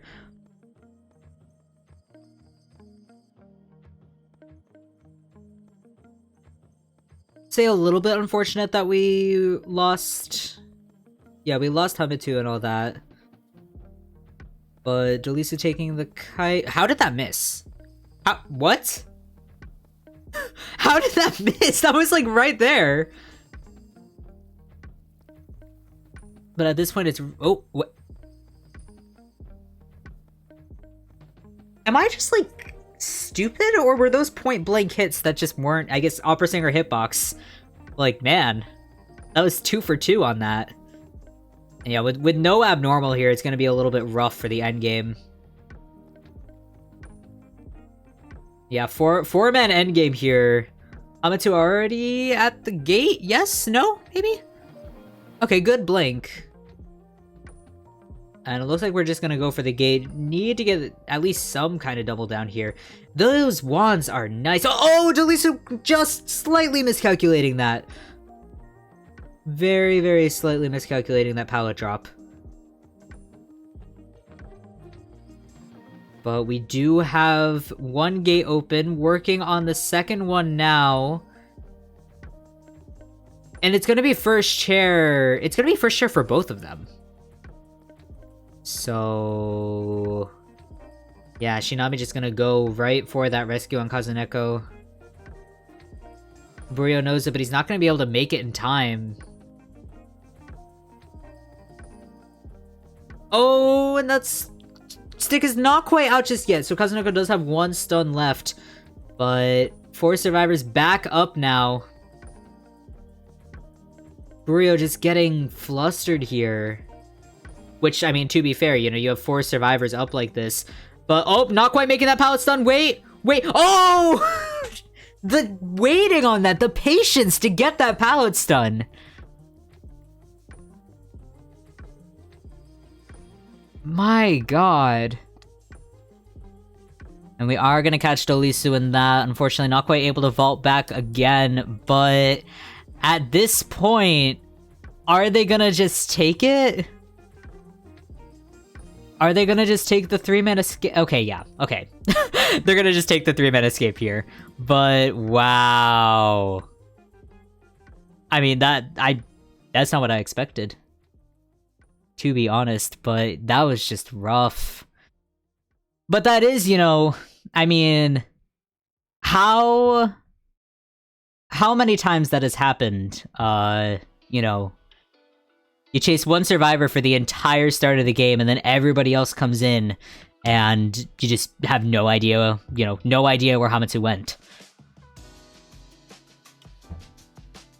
Just nicely done with that rotation there. Because that's the key, and that's the advantage of being on, you know, a 4-man team. You can redirect the hunter's attention like that. Oop, I just want to see that containment again. Yeah, like, you know, 129 seconds here for Hamatsu, but, you know, another 108. Over 60 seconds of containment on all members of the team. And when that can really work, and I mean, it almost went really badly. It almost kind of came back to bite them with that Cypher being left primed, but, you know, no trump card there. I feel like the confined space definitely helped, but I feel like trump card abnormal there really could have changed things for Burio. But even then, you know, not knowing where Hamatsu was at that point, yeah. They forced him to overextend, and that's been the Opera Singer strategy, you know, since the beginning, was just make her overextend. As soon as you can make her overextend, you know, you're fine. You can kind of just do whatever you want, and it's gonna work. But did I get to... Okay, yeah. Start of this. Heading into the second half of the round with Scar's Survivor side, we are gonna see round 1 Alf here, so that'll be fun. New Survivor on Scar's side as well with Gigenki. Got the Embalmer first officer. No, that is female dancer. And psychologist here. He's been doing really well. I feel like Scar's Survivor side has been really strong with their containments, from what I've been, you know, halfway paying attention to. I haven't, like, again, I mean, I mentioned this earlier in the stream, but, like, out of the IJL matches that I've been watching, I haven't been watching them with my brain turned on. I've kind of just had them going in the background, so I haven't been, like, I haven't been absorbing critical information. I've just been watching. But now I have to lock back in for the streams. We got Sora with the Seer, Perfumer, Prospector.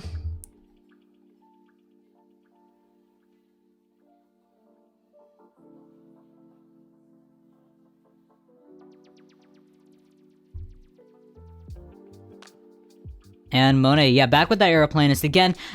You know, I do keep saying that Aeroplanist hasn't been picked as much, but, you know, when you do have the specialized Aeroplanist mains like Monet, also got Novelist here. Novelist as well. I feel like Novelist is definitely the face that we have not been seeing this season, which makes sense because he is literally unplayable against Ivy.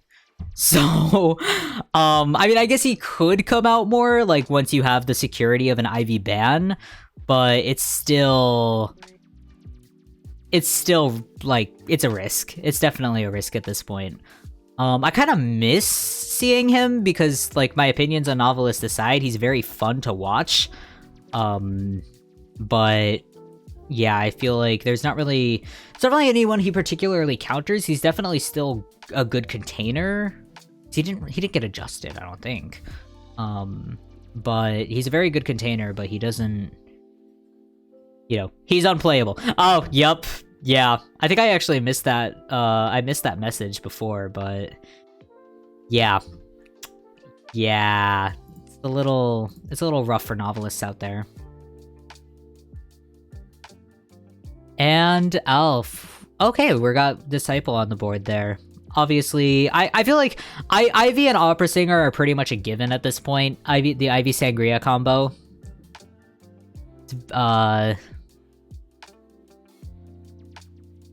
You know, I mean, I guess except for certain instances that I can't think of off the top of my head, I think pretty much everybody at this point has the Ivy and the Opera Singer, at least on the back burner. I mean, like, you know, you're not necessarily going to see first choice, but I feel like at this point, you know, we're still a little bit kind of working out the meta, so we're seeing more of the, like, you know, the quote-unquote meta picks and not as much of the specialized picks, especially on the Hunter side. You know, everybody's kind of trying to learn Ivy, etc. But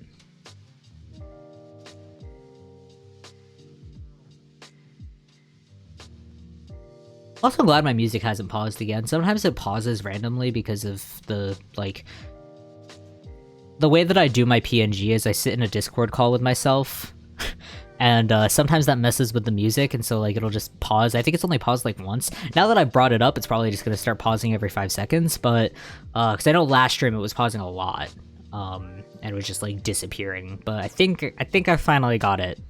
I think I finally got it to work. Anyway, back on topic here, heading into second half, first round. Scars versus... Okay, yeah, so it is 2-2 and 1-3 with the records, which is, like, you know, it's fine. It's the beginning of the tournament, but it's also crazy considering that these are kind of the front runners, or have been, you know, historically the front runners in every single IJL for the most part. But yeah, we're gonna see Seer, Coordinator, Magician, Ban, Psychologist, and Antiquarian lock in here. Definitely good to have the Antiquarian on the table. I'm gonna go with the Aeroplanist here as well. I would say we're definitely looking at that Opera Singer. I feel like that's definitely at least the anticipation here.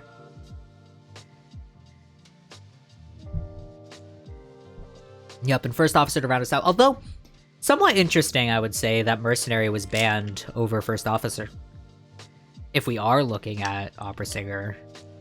But, I mean, Mercenary is always a good rescue. First Officer, objectively better against Opera Singer specifically, but, you know, both of them are still the rescuers.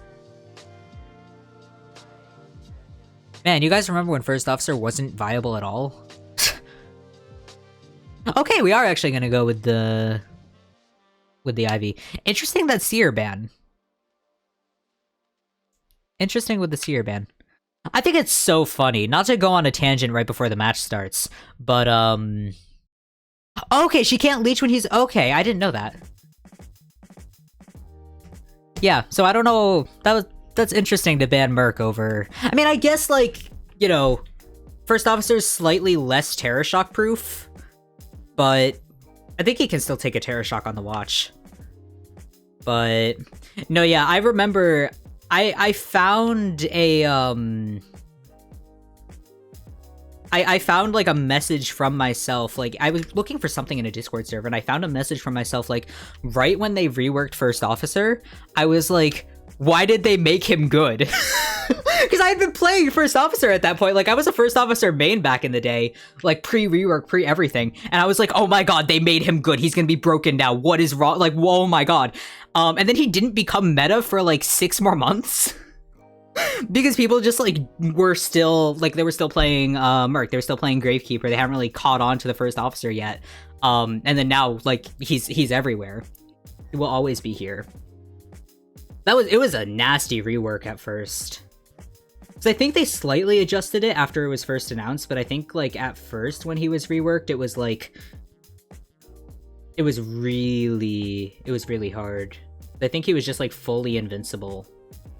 I think they lessened the time a little bit after like the initial preview. I actually don't know if they changed it at all or if I've just gotten used to it. I feel like that's the thing with IDV meta. It's kind of like, it's like frog boiling, because with every new release, I'm like, oh my god, they've broken the game, I can't play Hunter anymore. And then like I play Hunter and I'm fine. And then a new character releases and I'm like, oh, I was thinking about that with Evelyn because I've been complaining about Evelyn because I'm blind, and she does not help. But like I was complaining about Puppeteer when he released 2, and I don't even care about Puppeteer anymore. I was complaining about Cheerleader, and I don't even care about Cheerleader anymore. Most of this is because I picked up Hermit. However, I mean, I don't mind Cheerleader when I play Lizard, but anyway, locking in here. We're going to get the leech onto Sora there, but yeah, right now we're just gonna set up around the map. Dude, I can't play Photographer. I can't play Photographer to save my life. And it does look like we are going to commit to Monet for the first chase here. Trying to set up here. I love this camera trick. I love the camera trick that Ivies do, like holding it down to get kind of the shimmy. It's very fun. And I like that she can kind of just always do it. But we are going to use the hover here from Monet, actually switching... Okay, no, that was the Yith. But yeah, going for that first hit here. Monet does not have borrowed time. We've got Tide as well as Flywheel being brought here. And okay, it looks like the Yith's actually going to start checking out Psychologist over here. Just going to position itself at the cipher. Thank you for the follow, throwaway account 123. Fascinated to know the story behind that username. But yeah, that is going to be our first down here.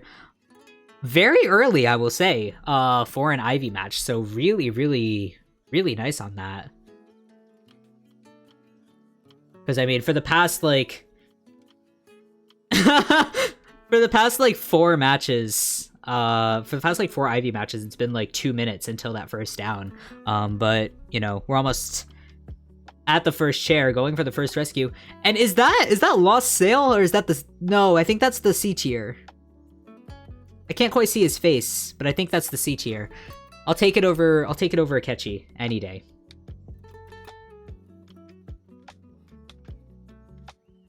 But that was a good rescue. We were obviously seeing the pocket watch coming into play there. But yeah, heading back onto, or continuing on Monet, I should say. Hi, Michi!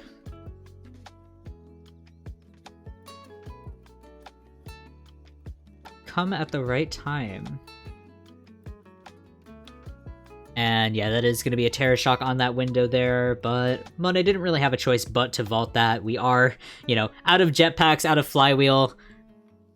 I kind of just hope and dream that Ivy's hitbox is small enough to not make that connection. But we are going to be seeing our second chair here. 2 ciphers remaining though, so because Alf has been so focused on this containment, there's been a little bit less cipher pressure, but I would say, I mean, it's not like a ridiculous lack of cipher pressure, and we are going to get the down on Takoyaki here. That is going to somewhat abandon the chair, but with the Yith in play, we can just teleport right back over. So now we're getting into the map control, and this can definitely change very, very quickly. Kind of change the tide of the match. Where that thing spawns is always so weird. Did they like change the logic of where it spawns? Because the Yith was definitely on the opposite side of the wall, but then Alf spawned in on the, you know, the other side. There's a lot of words that didn't make sense, but... You know, it does look like Sora trying to come in for the stun and is actually going to make it, but second stun as well. And yeah, that's going to be a down fairly quickly here. We can go for another stun rescue, but actually blinking through the wall here, just going to completely avoid that. Yeah, I think I just thought it spawned closer to the survivor. But that actually explains everything. They are gonna just go ahead and go for the pop here, which is good because I mean Ivy Cypher pressure is Ivy Cypher pressuring, so yeah, you really just have to go for the pop, especially since yeah, Monet was dead on share there. But locker? Locker? Locker? I mean, valid strategy. Valid strategy here.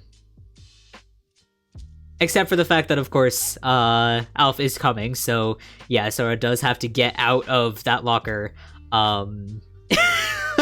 before the end, but unfortunately just gonna get hit right through that pallet there. This does look like it's going to be a draw, though, so not the worst case scenario here for Scars, but definitely, I mean, you are still starting at a deficit. It reminds me of Poland meta, honestly. When survivors would get in the locker to avoid being spiked. It reminds me of those days. But like, it makes sense. You can't get leashed when you're in the locker. So if the Ivy's going for that long range map control, what that did was force Alf onto that side of the map, away from where the gate was being decoded. So he had no choice but to have both the Yith and himself, you know, in that corner, as opposed to having the Yith on one gate and the main bot, well, I guess the Ivy body on the other. I don't even know what constitutes as the main body. It's got some freakiness going on there. But yeah, that does put us 2-point deficit for Scars here, heading into the second round, if I can find my timestamps well, which would be easier if I had my post-it note up.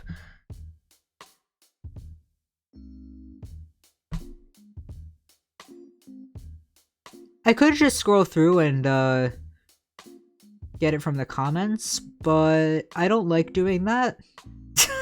So yeah, we're just gonna stick with my imperfect strategy. And if the video would stop buffering, there we go. Welcome back, Fav Gaming. And AXIZ Wave.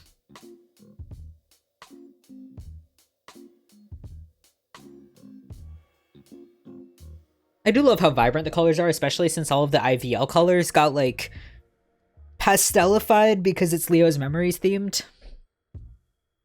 But we're back on the max saturation here for IJL. And okay, we're immediately going to lock Seer as well, lock out, I should say, banning Seer as well as Coordinator.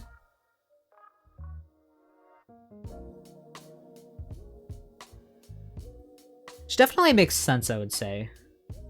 I mean, Coordinator's an interesting ban. I feel like she's just kind of annoying. But, you know. Okay, we're gonna actually go for the Aeroplanist first here, as well as the Magician. Being on Lakeside definitely does change the game in terms of, if we're looking...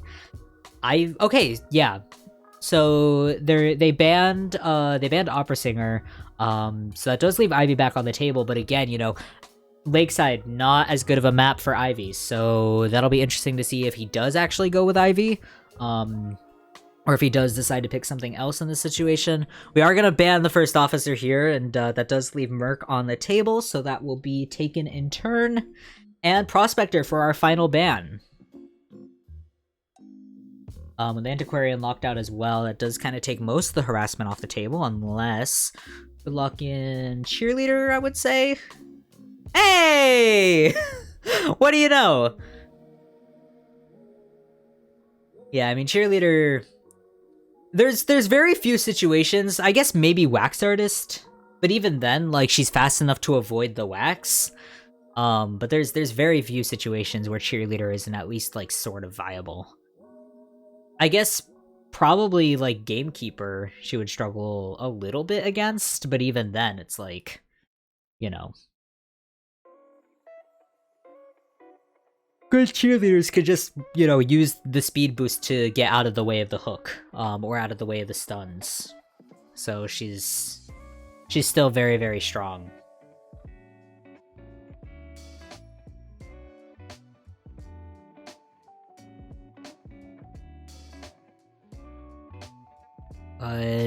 I mean, he could go Ivy here. I would say I would like to see Anne. Okay, we're gonna go Ivy again. That is, that's the name of the game. That really is the name of the game. Is it gonna be Opera Singer, or is it gonna be Ivy? Which, like, it gets repetitive, but I feel like it's a little bit like Opera Singer last year, where it was like, you can still find enjoyment in watching the different styles and watching how the teams kind of adapt around her. Because you're watching the strategies form in real time. So it's definitely boring to like people who watch this like normal people. But if you're insane, then if you're insane, then it's still fun. So the trick is to just go insane and start watching esports like a crazy person, and then you're gonna find everything fun.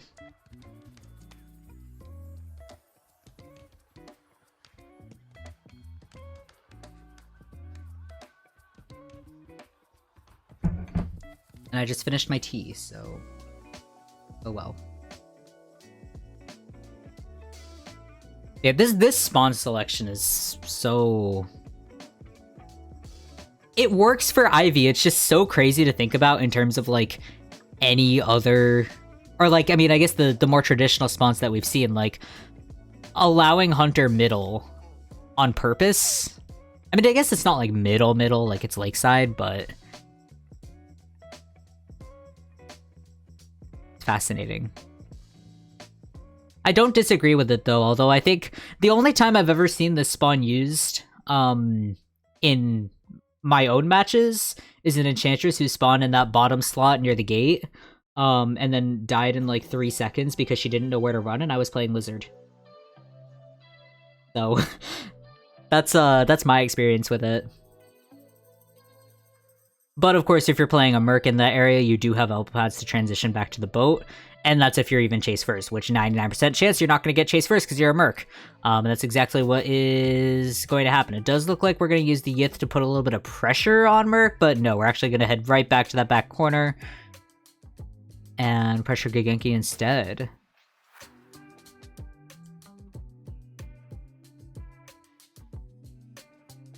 But locking off that cipher, we're also going to lock off the middle cipher here.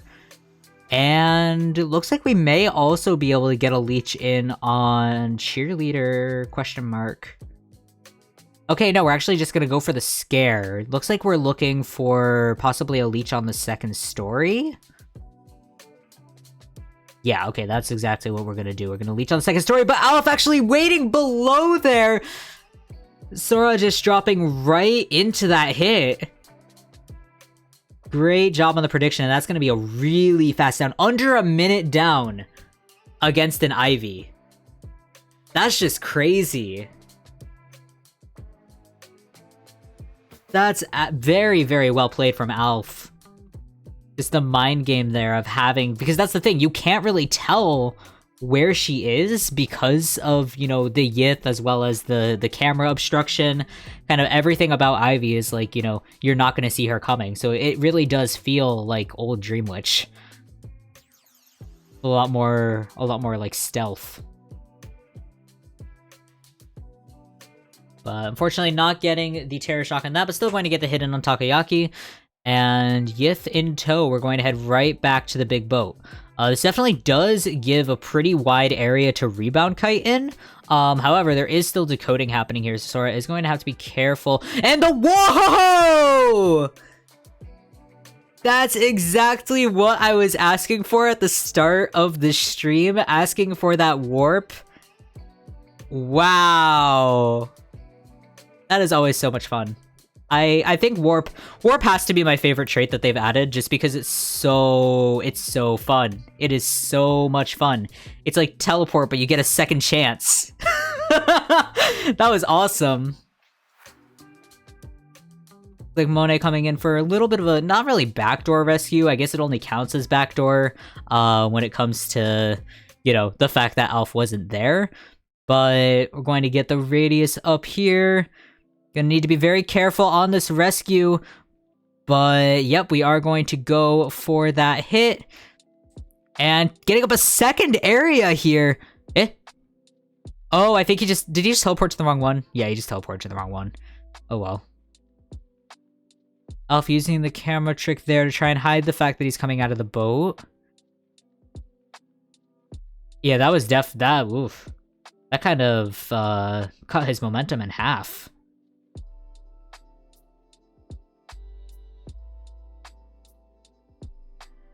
But Sora here is not going to get scared. Nicely done with the camera angle.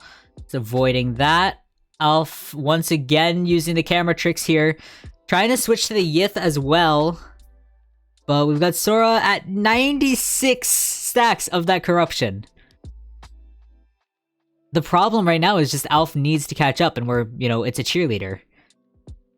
But we can leech here. And yep, that's exactly what we're going to do. And that was, in fact, just enough to activate that stun. Thankfully, Alf able to get there in time. We're missing a Cypher here. Which is, they can come back from that, but it's definitely not ideal, especially against an Ivy. You kind of want to have that final Cypher started here before someone dies, because now, you know, 2 of you left, 3 Cyphers remaining. Only one of you is really well, 2 of you were able to decode until the chair happens. The real trick here is Gigenki's rebound kite, but no, actually we're going to head back towards the middle here, heading towards Takoyaki as well as just trying to kind of gauge where the Cyphers are around the map, it looks like. But we've got that one Cypher at 86%. Have not started that final Cypher still. Does look like Scars might be trying to break the tablets. But there's that Cypher. Started by Monet there. Definitely not the worst option to decode here. Airplanist does have a whole 2% extra decoding. You know, so significant. But hey, it counts. And it's not a debuff, so... There are worse things in the world. Gigenki sitting here at... Oh, there goes the stun. And that's going to be our first hit here. We do still have Flywheel to work with, as well as one more decoy. But heading back towards the Corn Gate here, we've got Monet, who was decoding that final, well, second to final Cypher. Once again, they have not actually been able to return back to the 86% Cypher. So, a lot of pressure here. On this map, Alf really taking advantage of Ivy as well. We're going to see we're going to have the hover come through, but with the warp coming into play, that is going to be our first hit on Monet. I really do love warp.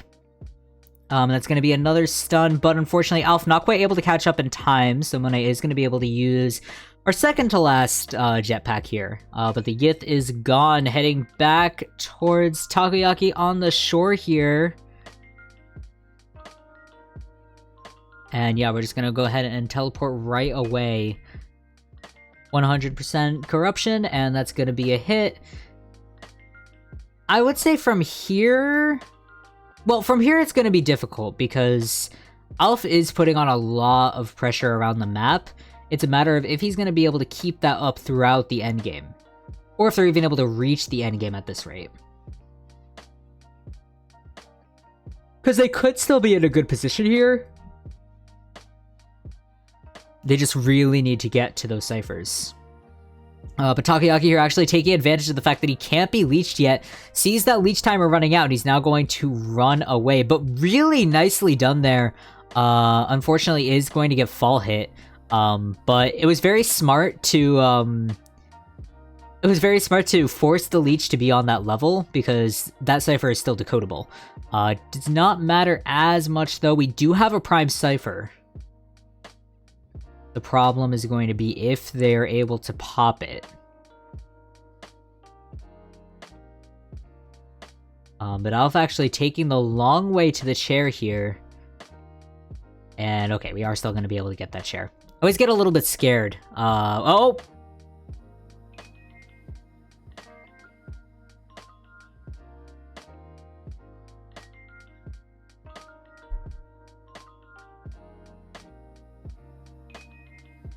All right.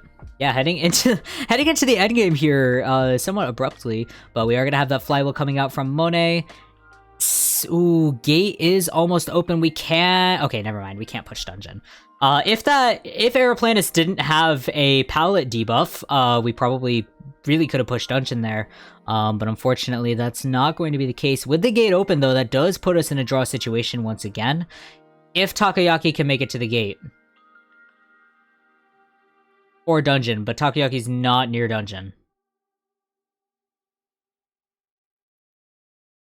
That's not good. That's not good. Takoyaki needs to get out of that chest. Okay, we're out of the chest, but unfortunately, detention, injured Merc, that's not going to go so hot. So, yeah, Gigenki's just going to have to take... Yeah, just gonna have to take that one man. Man... If Takoyaki had been able to make it to the gate in time, but, you know, he did kind of start. He didn't really start from a great spot to get to that gate. Really, really nicely played there from Alf. And that's just the fun with Warp as well. And yeah, it is really game-changing on Lakeside, especially small boat, big boat. Any map with levels, I feel like. I haven't really... Well, actually, no, I have seen it on Chinatown. I lied. I've seen it very, very nicely used on Chinatown. So yeah, any map with levels.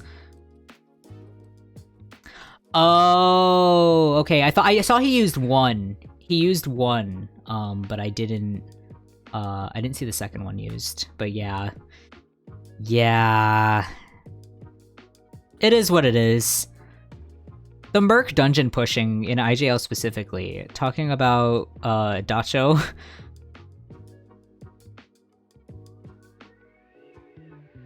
It's been very fun. I'm like, they should nerf Merc again. Not actually though.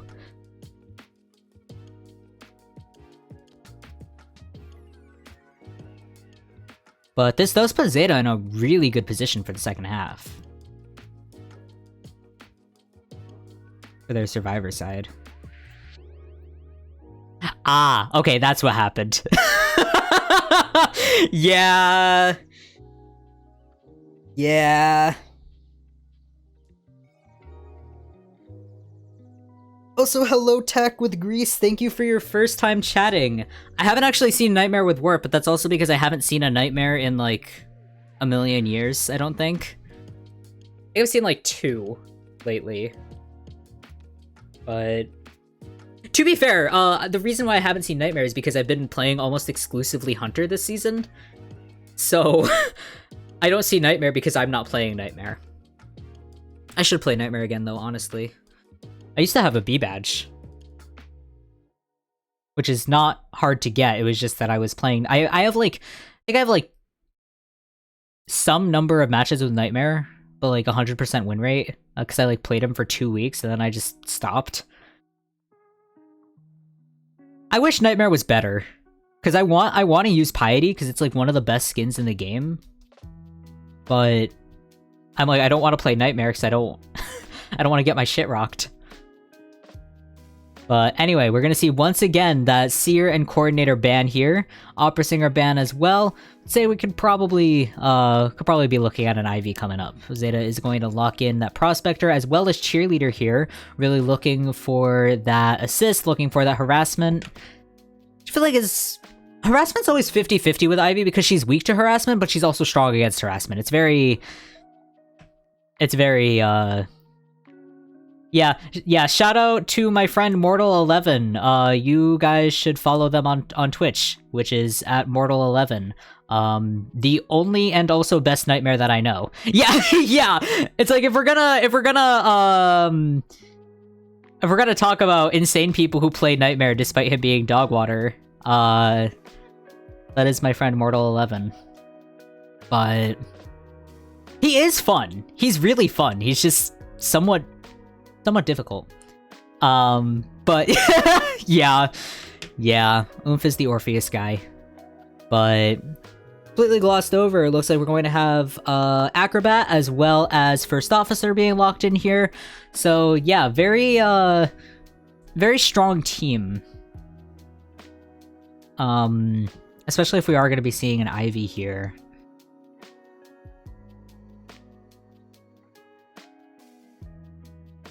Round 2 Mirror Icon is still, like, it's an adjustment. I've, like, kind of gotten used to Shinami on Zeta, and by that I mean I haven't. I'm just saying this because I'm, like, trying to convince myself it's okay. But Mirror Icon, it's the fact that Mirror Icon's hunting it is round 2. It's like, yeah, it's like, I'm like, oh, it must be round 1. Wait.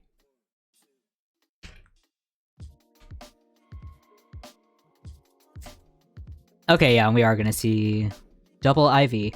I think every match that I've done today has been Opera Singer or Ivy. I don't think there's been a single match that hasn't, which, sorry, I guess. Like I said, it is kind of, you know, the state of the meta right now, where, you know, everything is Opera Singer or Ivy.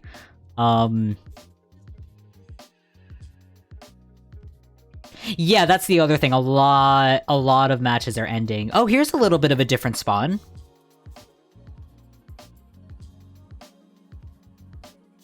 We've got 3 clustered on one side of the map, and then we've got Hametu and Quarantine at Small Boat. Yeah, this is definitely one of those spawns that really only works when you're on a coordinated team and you know what you're doing. But yeah, Mirror Icon just going to go ahead and take it over there.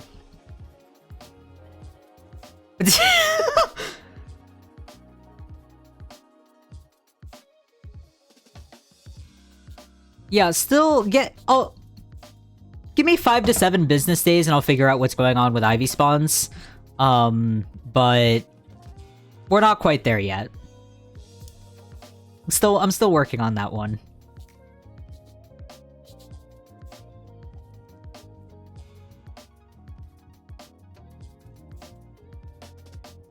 Yeah, that part exactly.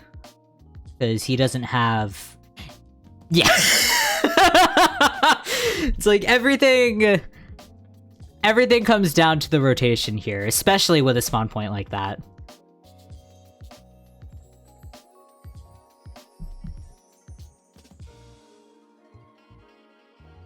They keep chatting. They keep chatting before... I love watching the coaches.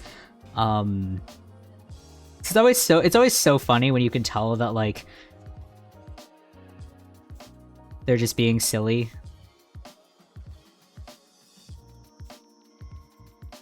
It's very entertaining. But anyway, heading into round 2, second half.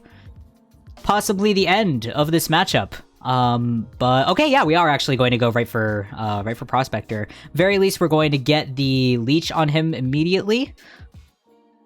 Looks like Kazuneko and the Lawson Fit's gonna be hiding out right at the edge of the platform, and Mirror Icon right behind here. Nicely done with the slow bomb there, but we are gonna get a little bit of a sandwich here. Once again, playing with those layers though. Playing with the levels. I feel like this area is a little bit weird for Ivy overall, just because of those levels and how those can be taken advantage of. From the survivors. But I'm going to go for the scare, and it looks like I actually didn't see if that... I think that connected. But ooh, nicely done with the firebomb here, but we're actually going to use the... Oh, flywheeling the blink! We are going to be able to use the scare to get the first hit in there, but yeah, nicely done from Kazuneko, forcing out the blink here, and it not connecting. It was early? Well, not even that early. We're already a minute and a half in. I was gonna say it was a little bit of it was early, so, you know, we can still recover the blink, but yeah. Kazuneko just still rotating around the boat here.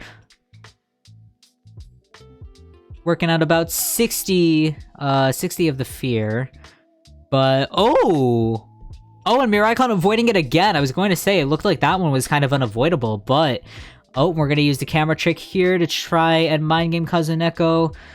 And it looks like, okay, nope, he's not gonna have a chance to drop back. Oh, nope, never mind, yes he is. He is gonna have a chance to drop back into that behind the boat area. Miraikon's gonna have to take the slow route. It also means we're avoiding basement here, so yeah, very, very smart decision there. To drop on the down, but it's gonna be our first chair. This is about, I would say, about on par with the other Ivy matches that we've seen, so it's definitely not, I can't really say draw conditions just yet, just because, you know, it's kind of been like this for every Ivy match, and then it has not, in fact, been a draw condition, unless it has been.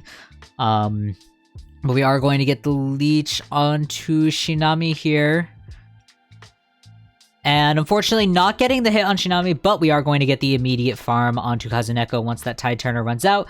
So definitely not the worst case scenario here. I'm going to just continue keeping that Yith on Shinami. But it is going to be a minute until we're able to leech again. Yith actually going to pressure Delisu on that Cypher. As we chair Kazuneko for the second time.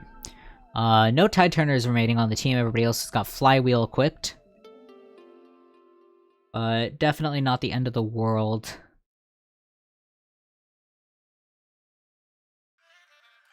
Oh, Miraikon's actually going to go for the teleport here. Heading onto Delisu. I feel like... I don't know how I feel about this. If we can teleport straight back, that's one thing, but okay, no, it looks like we're actually going to switch targets. Which does work for the Cypher pressure, but Kazuneko is dead on chair. Now, if we can get back to Kazuneko before he's healed up, that's one thing. But it does... Okay, no, are they healing up? Okay, now they're healing up, so they did take a second before they healed up. But I don't think Miraikon actually knows where they are. Yeah, they went to the back, not to the boat, and Miraikon's looking around the boat, so that's a little bit unfortunate here.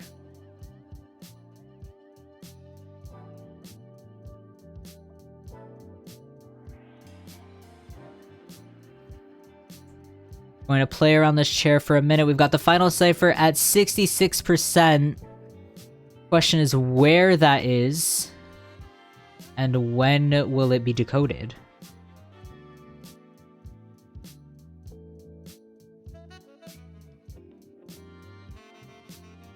Hametsu taking a hit here. And Kazuneko starting a new cipher. Okay, yeah, that's... yeah.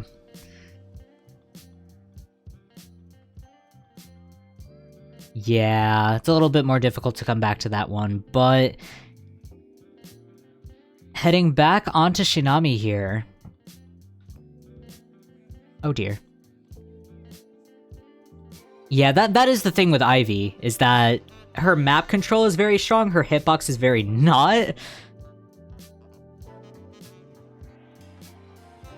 Nicely done with Hametsu though, getting that immediate stun off. Just trying to give as much pressure as possible. Looking for the fear, but... Ooh, nicely done. It does look like they've been able to return to that, or to continue enough progress on the shore cipher that it's nearly primed. And that actually is going to be primed by the time Miraikon can do anything about it. With the Yith not being over there, main body also not being over there. Yeah, that's... I feel like the strategy with Ivy is kind of the same as the strategy with Opera Singer, where you just need to force her to overextend. And that's exactly what Zeta Survivors did this match. They're forcing Miraikon to overextend. But in addition, you know... Yeah, with both gates being open like this, there's nowhere even for Miraikon to pressure.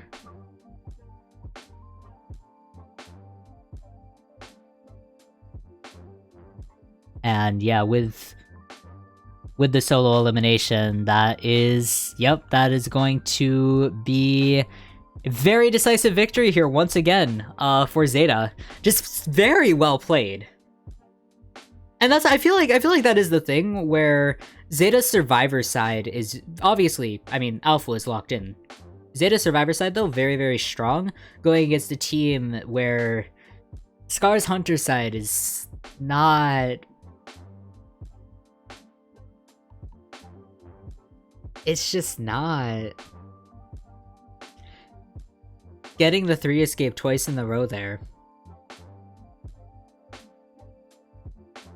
Yeah, they're very hit or miss, I feel like, but they've definitely been doing better this season. I feel like it's less like, yeah, they're getting into a rhythm, which I'm happy to see again, because it's been kind of like, you know, oh boy, for a minute now. But no, it's very nice to see. I just hope that they don't like put Alf through the shredder. That's always the thing I worry about when I watch Zeta matches. I'm like, how much is Alf going to look miserable on stage? And how bad will I feel for him?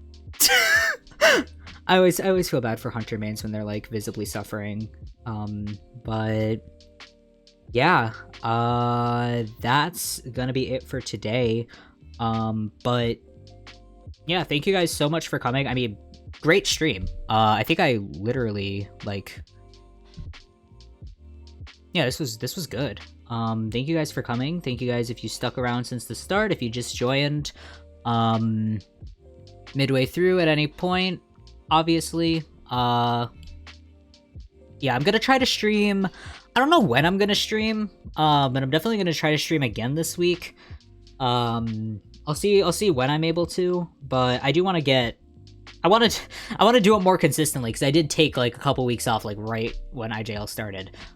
So I need to get back on the grind, but I will be doing the video probably tomorrow, for GR versus ZQ.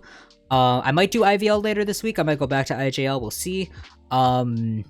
But yeah, I'll do a video for GR versus ZQ.